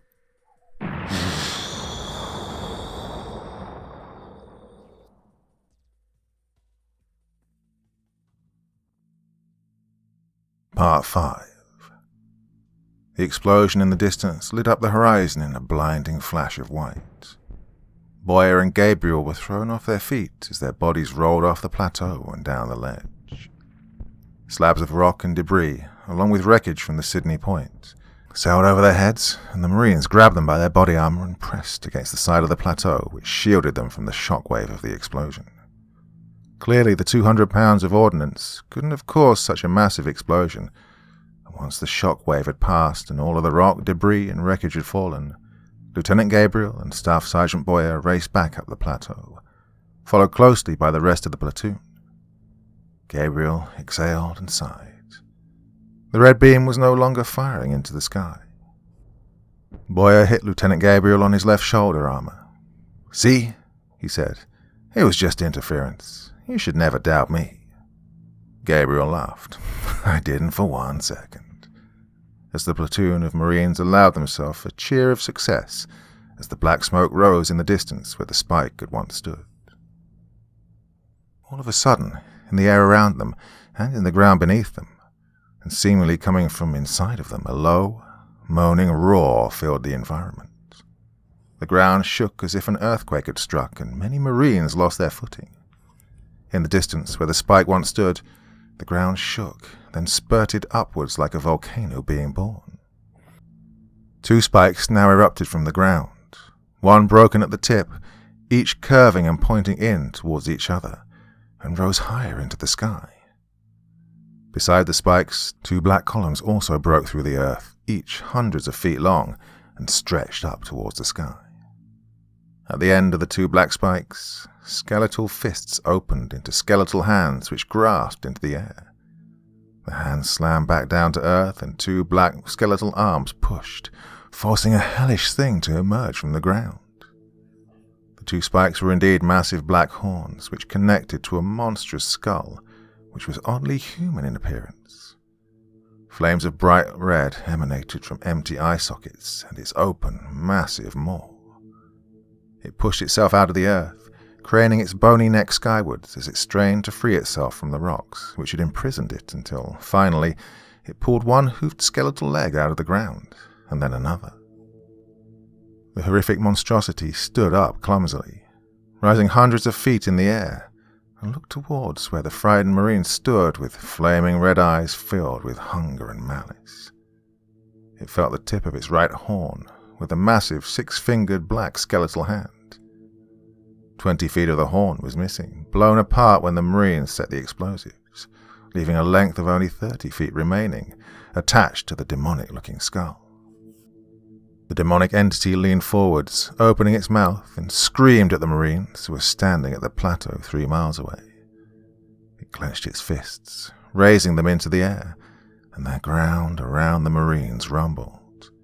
Then, still standing unsteadily, the giant skeletal horror began walking towards the Marines. The earth rumbled with every labored step it took. Staff Sergeant Tally, looking at her ranging sensor, yelled, "We got movement!" "I can see that," said Gabriel. "No, we got other movement," Tally yelled. "Where?" yelled Lieutenant Gabriel. Staff Sergeant Tally pointed at the ground. "All around us, sir." The Marines were gathered almost at the center of the plateau and had witnessed the birth of the gigantic, demonic-looking skeleton, when suddenly, all around their feet, skeletal hands began pushing up from the ground. Slowly, inexorably, thousands of undead corpses began pulling themselves up from the black earth. The Marines were surrounded by the things and outnumbered hundreds to 1. From what remained of decaying throats and windpipes, the undead things, which once used to be human occupants of the CSNS Sydney Point, began bellowing and moaning as they reached out with clawed, decaying hands to the Marines who were stomping and kicking at the ground. With the Marines bunched together and the undead army literally rising up under them, the Marines had lost fire superiority. They couldn't risk shooting without hitting one another. "Move, Marines," yelled Gabriel, but stroking a skeletal corpse in front of him, which had just about completed pulling itself out of the ground. The creature fell backwards, but rose again, followed by more of its kind. Back down the ledge." The Marines began punching, kicking, and hitting the creatures with their weapons as they pushed towards the ledge which led down off the plateau. They fired only occasionally, only when they were sure that they would not hit another Marine. But for every creature that they shot en masse, dozens more took their place, and the creature that was hit would only rise again. "Open up," yelled Sergeant Hernandez. "Open up, but watch your muzzle. Don't flag your buddies." "Aim for the heads," yelled Private Hauser. He pointed his squad automatic at the 2 security guards, now part of the Undead, which had risen from the ground. He squeezed off one more burst which ripped into the 2 security guards' heads, and the corpses collapsed, unmoving. "Hey, aim for their heads!" The Marines fell back, following the ledge down off the plateau, as they shot almost point blank into the heads of the corpses which blocked their way forwards. With controlled discipline, they bounded backwards by squads in order to keep up fire at the shambling skeletal remains which were slowly walking, limping, or dragging themselves forwards. The undead horde was extremely slow, however, and once the Marines were 200 meters ahead of their pursuers, Lieutenant Gabriel ordered the platoon to cease fire and halt their bounding maneuver, but continue to double time to the gunship. Lieutenant Gabriel stopped, allowing his platoon to file past him as they ran. "By the numbers," yelled Gabriel, breathing heavily into the platoon net. "Squad leaders, status report." "1 up," said Staff Sergeant Boyer. "2 up," replied Tally. "3 up," yelled Hernandez. Good, thought Gabriel. All of his Marines were accounted for. He looked back up the plateau which they'd come from, back past the thousands of dead and rotting corpses, and towards the unbelievably large and grotesque skeletal horror which had hauled itself out of the black earth. From where he stood, Gabriel estimated that the thing stood over 500 feet tall, with the span of its horns measuring 100 feet from point to point. This god of the undead, for indeed that's what it was if it was responsible for reanimating the corpses of the crash victims, was moving slowly, as if it was not used to using the skeletal legs on which it stood. However, though it was still miles away, every slow and awkward step that the monster took brought it ever closer to the retreating Marines. Gabriel turned and ran to catch up to his platoon. Staff Sergeant Boyer's first squad was in trail, and the squad automatic gunner, Private Hauser, along with the assistant gunner, Private Barner, would tail end Charlie. Lieutenant Gabriel caught up with them, sweating and breathing hard from all of the maneuvering that they were doing in full battle rattle. "Hey, Hauser, how are you doing?" Hauser's automatic rifle was heavier than the standard issue M88, and he carried the added weight of 200 or so 8.2mm caliber belted rounds. "I'm okay, sir." Hauser was just barely past his teens, and didn't even seem like he was breathing hard despite running with a heavy load. Somewhat jealous of the young Marine's youthful energy, seeing as Gabriel's 35th birthday was only a month away, Gabriel figured that's why the Corps made the young guys carry the heavy weapons. "How about you, Barner?" said Gabriel, turning to the assistant gunner who was carrying the spare barrel and an additional 300 rounds for the automatic rifle. "How are you holding up? Your first deployment everything you thought it would be?" "Hoo-ha," she said as she ran along, easily keeping pace with everyone else. "It's not too bad, but hover packs would have been nice for this one." "Yeah, they would have," agreed Gabriel.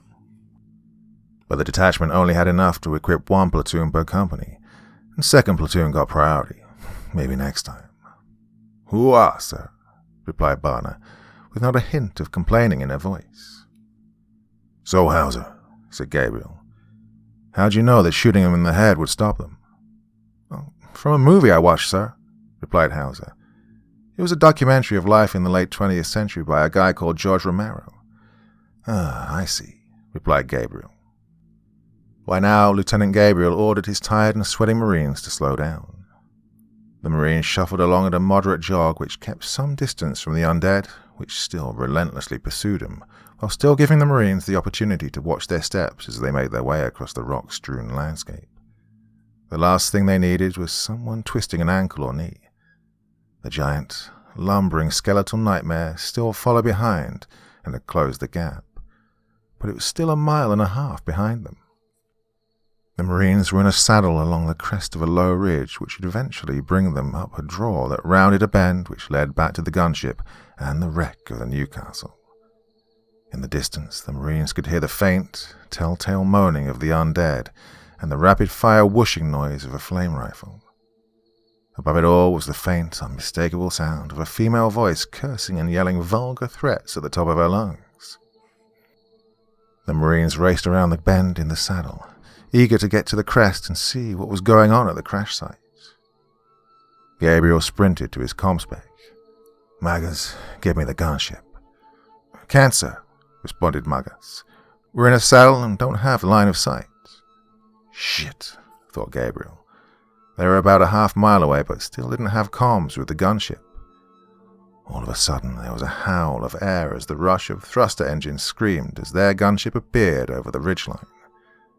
Gabriel grabbed the handset. "Jen, what's going on?"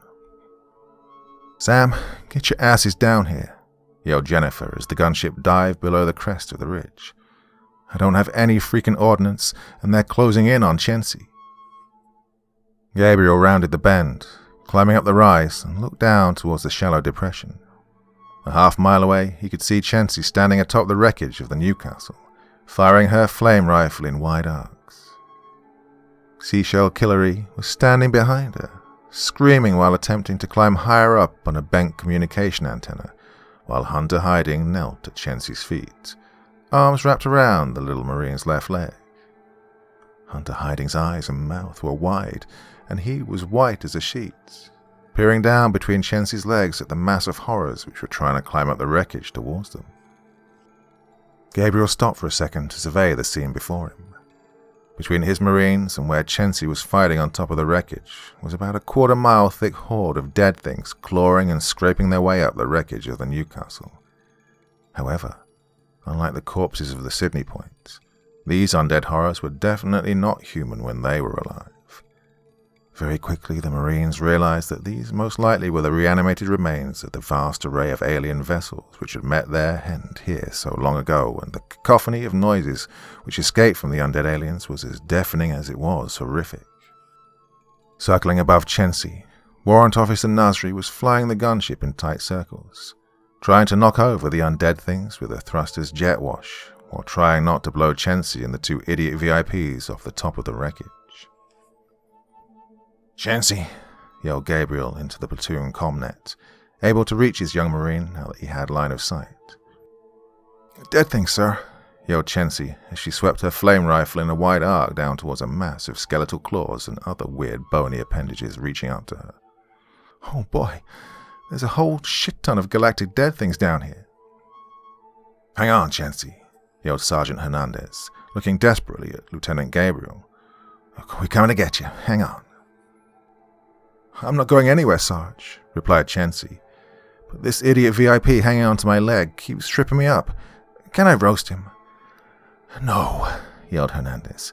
"At least not until we get there." The eyes of the entire platoon were on Gabriel. He looked back at the horror closing in behind them. The horned monstrosity was just over 1 mile away. "Lock and load," ordered Gabriel. "We're going right the fuck down the middle of that mess. Platoon wedge formation. First squad, take left. Second, take right. Sergeant Hernandez, your squad's on point. Let's get your flame gunner." "Hoo-ah!" yelled Hernandez and his entire 3rd squad. "Remember, like George Romero said, aim for the head, or at least what freaking looks like the head," yelled Gabriel as he raised his rifle. "Okay, let's move, Marines." With a loud and thundering hoo-ah, the 41 Marines of the 4th Platoon, Delta Company, stormed down off the ridge, their formation looking like an arrow pointed right into the center of the horde of dead things. With cool and disciplined violence and aggression, the Marines fired bursts from their rifles into the skeletal horrors, which loomed ahead of them. The horde was so busy focusing on Chessie that by the time the undead displayed some type of cognitive reasoning that a danger loomed behind them, the Marines had already smashed into their midst, firing as they advanced. Lieutenant Gabriel was in the fore of his platoon, firing his weapon on burst, reloading, kicking, and using his rifle butt to knock away any undead alien which managed to claw its way towards him, then firing again. Although he didn't realize he was yelling, he could hear his Marines behind him yelling and cursing as they fought and fired. They were now completely surrounded by the undead, and the platoon collapsed in on itself, forming a circular perimeter as they continued to advance slowly towards the Newcastle. However, the dead were packed tight near the base of the Newcastle's wreckage, and as the platoon neared to only 100 feet, their forward progress slowed. A wall of dead aliens pressed in on all sides as the volume of fire from the Marines began to slacken. "We're getting low on ammo," yelled Hernandez. Just as Gabriel was thinking how he'd choke murder every bleeding heart politician who decided it would be a good idea to disarm his gunship, Jennifer brought down the gunship, swooping down at a steep angle between the Marines and the Newcastle before raising the throttle again and zooming back into the sky. The maneuver incinerated several of the undead, which had been blocking the Marines' path, and bowled over the rest, creating a temporary passage to the Newcastle 50 feet long and wide. Chaps, the medic, grabbed Lieutenant Gabriel and hefted him onto his feet.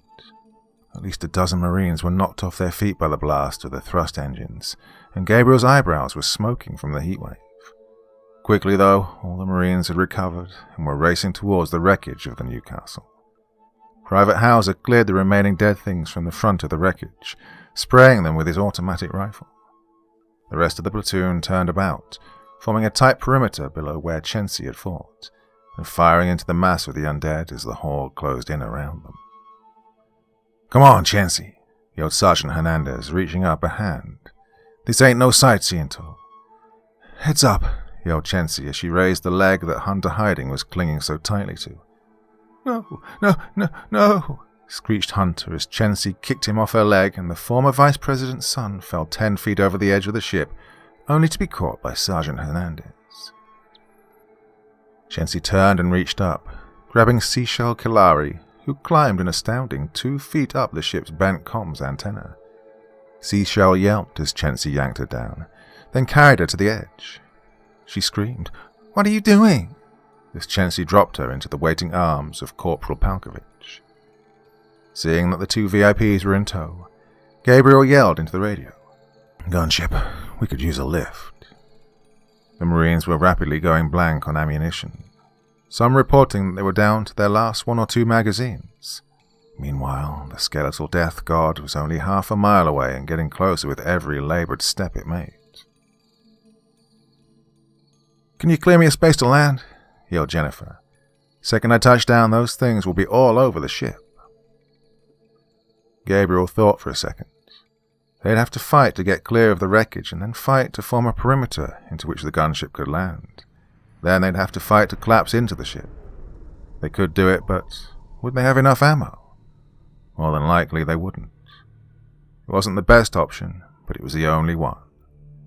He hated the thought that he might lose some of his people to get these VIPs safely back home to their rich and powerful mummies and daddies. But what choice did he have? Before he could give the order to advance back into the jaws of the undead, he heard Chensey yelling from atop the wreckage, "I got this!" Taking her flame rifle, she completely closed the firing aperture, then squeezed the trigger until the warning indicator sounded for her to shut down the weapon. 5 seconds, she yelled. "Get the freak down!" Grabbing her beloved flame rifle like an Olympic shot put, Chensey spun around twice and tossed the rapidly overcharging weapon towards the area where the gunship had landed when they first arrived. The weapon sailed, spinning over the heads of the Marines, coming down about 25 meters away in the middle of a mass of skeletal terrors, before detonating in an explosive blast that resembled a miniature Hiroshima, complete with black mushroom cloud. Capitalizing on their 15-meter-wide clearing that the explosion had created, Jennifer dropped the gunship right in the middle, the rear end of the ship facing the Marines, ramp open. Go, yelled Gabriel, pushing Sergeant Hernandez and Corporal Palkovich forward. "Cover and fire, Marines." Still carrying the two VIPs, Hernandez and Palkovich raced forward towards the gunship, disappearing up the back ramp as the Marines behind them cleared away using the last of their ammunition. "Chancy!" yelled Gabriel, turning, his arms held wide. "Jump!" "Don't drop me!" yelled Chancy as he stepped off the wreckage and landed in Gabriel's arms. "My hero," she said as Gabriel set her down on her feet. "Shut up and move, Chancy," he yelled, and being the last of the Marines, they both ran to the ramp as quickly as they could, the undead rapidly closing in around them. The gunship lifted into the air as the Marines already inside the gunship yelled encouragement for them to hurry up. A few feet from the rear of the ship, Gabriel picked up Chancy and threw her up into the ramp, then jumped himself, just barely able to grab the steel grating of the metal ramp as the gunship gained altitude. Hernandez and Boyer climbed over the pallets of torpedoes and reached down, straining to yank their platoon leader into the cargo bay. With one heave, they jerked Gabriel into the gunship just inches above the reaching hands and claws of the undead. Gabriel rolled over and looked out the back ramp in time to see a massive skeletal hoof slam down on the ground behind them. The giant horned death god loomed over the gunship as Jennifer pulled the craft into a steep climb. Gabriel ran up the cargo bay, checking on his Marines and the VIPs as the gunship picked up speed. "Maglocks! Maglocks! Maglocks!" Jennifer screamed over the intercom. "Engage the maglocks on your boots. Hang on, I'm going vertical." "What?" yelled Gabriel. "The Helios wasn't designed to go vertical in atmosphere." But the gunship pitched up as Jennifer grunted, straining for all she was worth to pull back on the stick and make the Helios gunship do something it was never designed to do. Staff Sergeant Tally grabbed Seashell Killery and hugged her close to keep her from flying out the back of the gunship, while Staff Sergeant Boyer grabbed Hunter Hiding. The air rushed through the open cargo bay like a tornado. Everything loose in the cargo bay fell out of the open ramp. Equipment, rucksacks, weapons, cases of mission-ready meals. Marines. Chancy's maglocks had been damaged while she was fighting off the dead things on the planet, and she fell towards the opening, desperately grabbing at anything. Lieutenant Gabriel watched in horror as Chancy fell past him.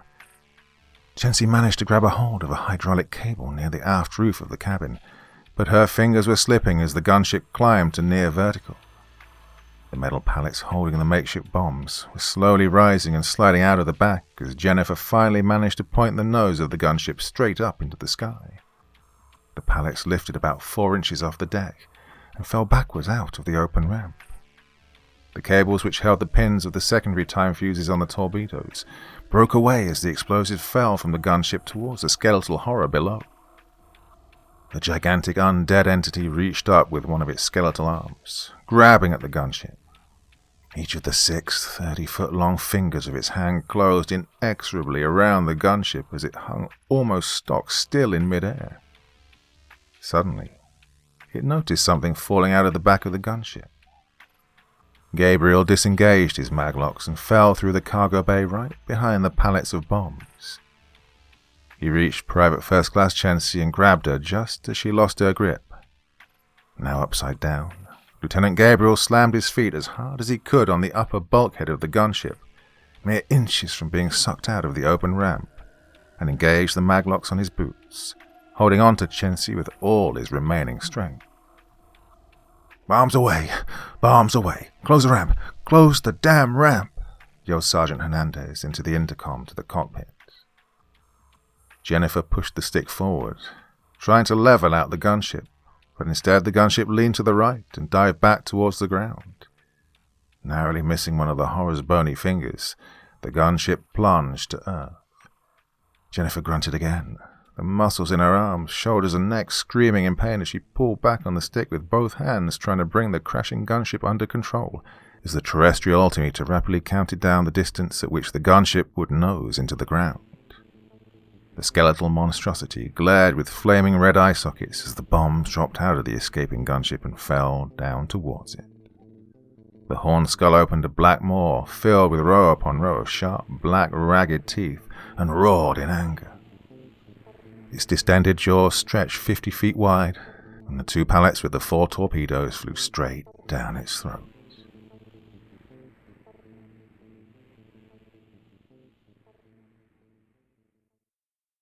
Part 6. The rear ramp on the gunship shut with a clang just as the torpedoes detonated. The gunship was still in a nosedive to the ground when the concussive force of the blast created a shockwave, which knocked the gunship off its terminal dive angle. Warning lights and alarms screamed inside the cockpit, but the rugged little gunship held together, despite the battering she'd just taken. With one last heave, Jennifer pulled up on the stick with every ounce of strength that she had left. The gunship shot up, narrowly missing the black, jagged landscape which seemed to rise up to meet them. Jennifer pulled the stick on the left, attempting to get past the periphery of the blasted black landscape and over to where the land was alive and green and beautiful. "We're clear of the anomaly," Warrant Officer Nasri's voice boomed into the intercom over the rising pitch of the thrusters. "Everyone okay back there?" "We're a little banged up," said Staff Sergeant Talley into the intercom speaker, looking down and frowning at the wet spot on her armor where Seashell Killery had pissed herself. "But we're fine. The medic's handing out boo-hoo band-aids and lollipops." "Okay," chuckled Nasri. "Where's Lieutenant Gabriel?" "Oh, he's hanging around, ma'am," said Sergeant Hernandez. "I see," said Nasri. "Well, when he's done farting around, let him know we have comms with the Galveston City. They've got freedom of maneuver and are in orbit, waiting to retrieve us. We should be docked in 15 to 20 mics." Lieutenant Gabriel hung upside down 6 feet above the deck of the cargo bay, his maglocks holding him in place. His arms were wrapped tightly around Private First Class Chancy, and he looked down at her, surprised to see her cry. "You okay, Hichiro?" he said. "You hurt?" Chancy looked up at her platoon leader, wiping a tear from her eyes. "No, sir. I lost my flame rifle. You know how much those things cost? I'll never be able to pay for a new one with the shit that the Corps is paying me." "You saved our asses down there," said Gabriel. "We'll buy you a new one." Chancy smiled weakly. "I'd rather have a promotion. Maybe a few days to hang out with you and Warrant Officer Nasri in Vegas." Lieutenant Gabriel rolled his eyes. "Will someone get this little turd off my hands so I can get down from here?" The USS Galveston City remained on station for an additional 48 hours over Willow's World, as the members of 4th Platoon underwent decontamination procedures. In that time, all of the platoon's vidcam footage was sent to the fleet to be scrutinized and examined extensively by scientists, geologists, biologists, astrophysicists, and the clergy. The opposition politicians also wanted to examine the vidcam footage as well, to see if they could find evidence in which to convict the Marines, and, by association their Commander-in-Chief, of any heinous war crimes, real or imaginary. With the USS Galveston City sensors functioning normally now that the entity had been weakened and its beam horn, as the Marines called it, was destroyed, the Galveston City was able to peer down into the dead area anomaly. The entity was still alive being a relative term, and still stumbling around within the dead space which it presumably was responsible for creating. Apparently, the horned entity could not leave that area of dead space to set foot on the surrounding lush, living landscape.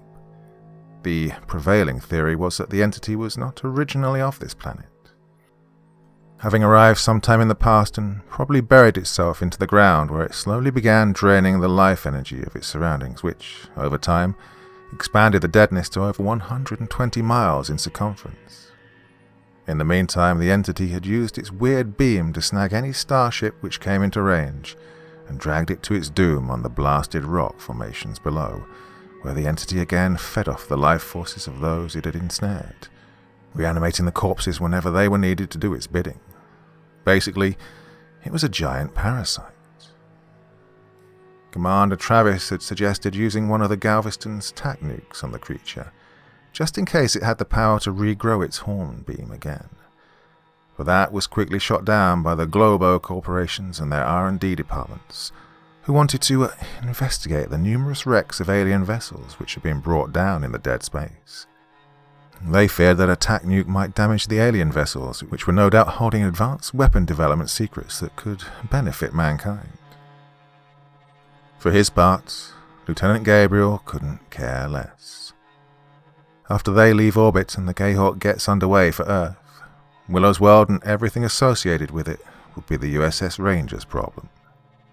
He was just happy that this deployment was finally over, and that he'd be returning with his entire platoon safe and intact. Oh, and that the two snot-nosed VIPs were also safe and sound, he guessed. They were both tucked away in Commander Travis's own crew cabin, since the Corvette didn't have an executive VIP suite.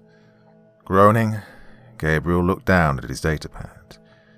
He was sitting in the galley, enjoying a moment of alone time with a nice hot mug of coffee. He hadn't even finished his report on the Mount Kaberu mission, and now he had to write a report about this one too. PFC Chensi strolled up and sat across from him, setting down a tray of cereal on the metal table. "Oh man, sir, these fleet guys know how to live," she said, cutting up a fresh banana and strawberries to put in her cereal. "Maybe I joined the wrong branch." "You most definitely did not join the wrong branch, killer," said Gabriel. "I know," said Chensi. "Oh, by the way, your eyebrows are growing back nicely, sir. Maybe you won't look so hideous by the time we get back." Gabriel rolled his eyes up at her. "Is there a reason you're sitting here picking on my eyebrows, Private?"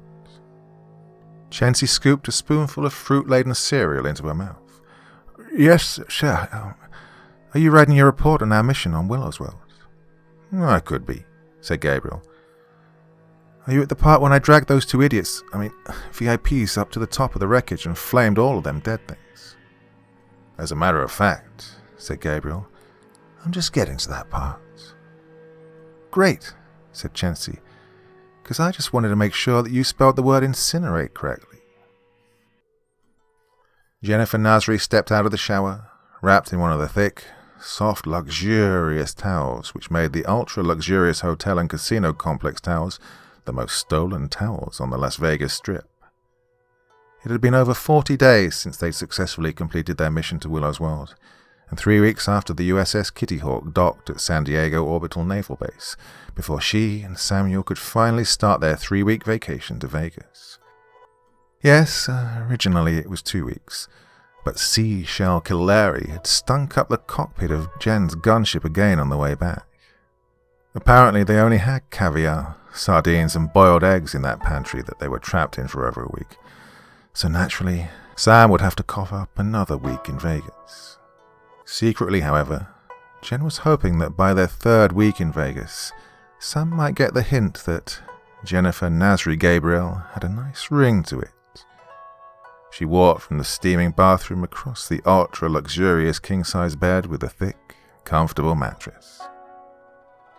Sam was lying in bed, already dressed in a red polo shirt and his favorite well-worn faded blue jeans, waiting for Jen to get out of the shower so they could partake in what was fast becoming their favorite pastime since returning from over a year out in space, attacking the dinner buffet. Sam had the 74-inch vid screen turned to the Galactic News Network. The image on the screen showed Seashell Killary wearing a tight-fitting light blue pantsuit combination, standing together with Hunter Hiding, who was wearing a sharp-looking black suit. The couple was on a large stage inside a crowded arena receiving medals, accolades and praise for their party leadership while thousands of people clapped and cheered. Red, white and blue confetti fell from the rafters as veteran GNN senior reporter Runt Wolftard, the most trusted news anchor in the galaxy, sat at a desk and gave a glowing story of Seashell Killary and Hunter Hiding's successful mission to Willow's World. And after taking a commanding position atop their crashed starcruiser, Runt continued, Hunter Hiding and Seashell Killary rallied the platoon of panic-stricken Marines which, ironically, was sent to rescue them. Though the Marines were racked with fear at the sight of the unnamed danger, Hunter and Seashell used their natural-born leadership gifts, undoubtedly passed to them by their parents, and led the Marines on a dangerous mission which successfully averted a tragedy on that planet. And even though the nature of the mission and the nature of the potential tragedy is considered classified, Runt smiled knowingly into the camera. Some anonymous sources high up in the government claim that the unnamed potential tragedy was caused by none other than President Helania herself. Voters should keep this in mind when the elections roll around. I'm sure that if those thankful Marines were present here today, they'd all encourage citizens in the galaxy to vote accordingly, since clearly this was all President Helania's fault. Hunter Hiding was joined by his father on the stage, former Vice President Bunker Hiding, and Seashell Kalari was joined by her father, Senator William J. Kalari, as they announced their intention to run as President and Vice President to defeat President Helania in the next election by any means necessary. "Really, Sam?" said Jennifer, removing her towel and used it to dry her hair. 8,000 channels on cosmic cable, 1,000 of them porn channels, and this is what you're watching? "Well, it's on all the channels, Jen," shrugged Samuel. "Even the porn ones," he sighed, as if he'd stepped boot deep into a steaming pile of Xeno droppings. "Still, though, none of that galactic pomp and circumstance bullshit can compare to the little ceremony we had on the deck of the K-Hawk, where we got to promote Sergeant Hernandez to Staff Sergeant, and Private First Class Chency to Lance Corporal. It's nice, really. 42 of us deployed, 42 of us returned. Banged up, probably scared for life, but drunk and happy, just the way we Marines like it." "Well, yeah, that's true," said Jen, climbing on the bed and straddling Sam. With an aggravated groan, Jen grabbed the remote out of Sam's hand and pointed it at the vid screen. "Just do me a favor," she said, pressing the off button. "For as long as we're on Earth, turn that GNN shit off."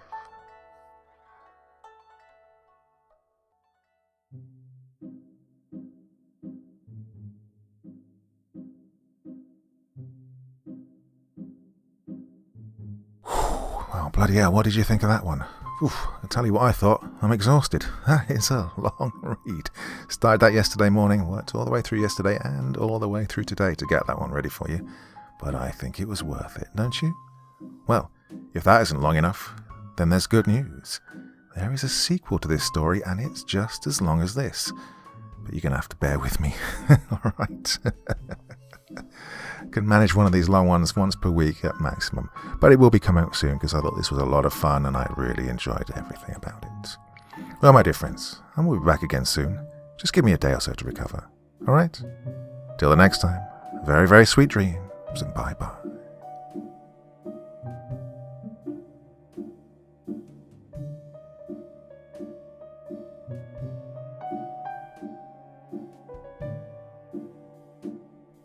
Thank you so much for taking the time to listen to this story today. It really means a lot to me and to the author of the story, of course.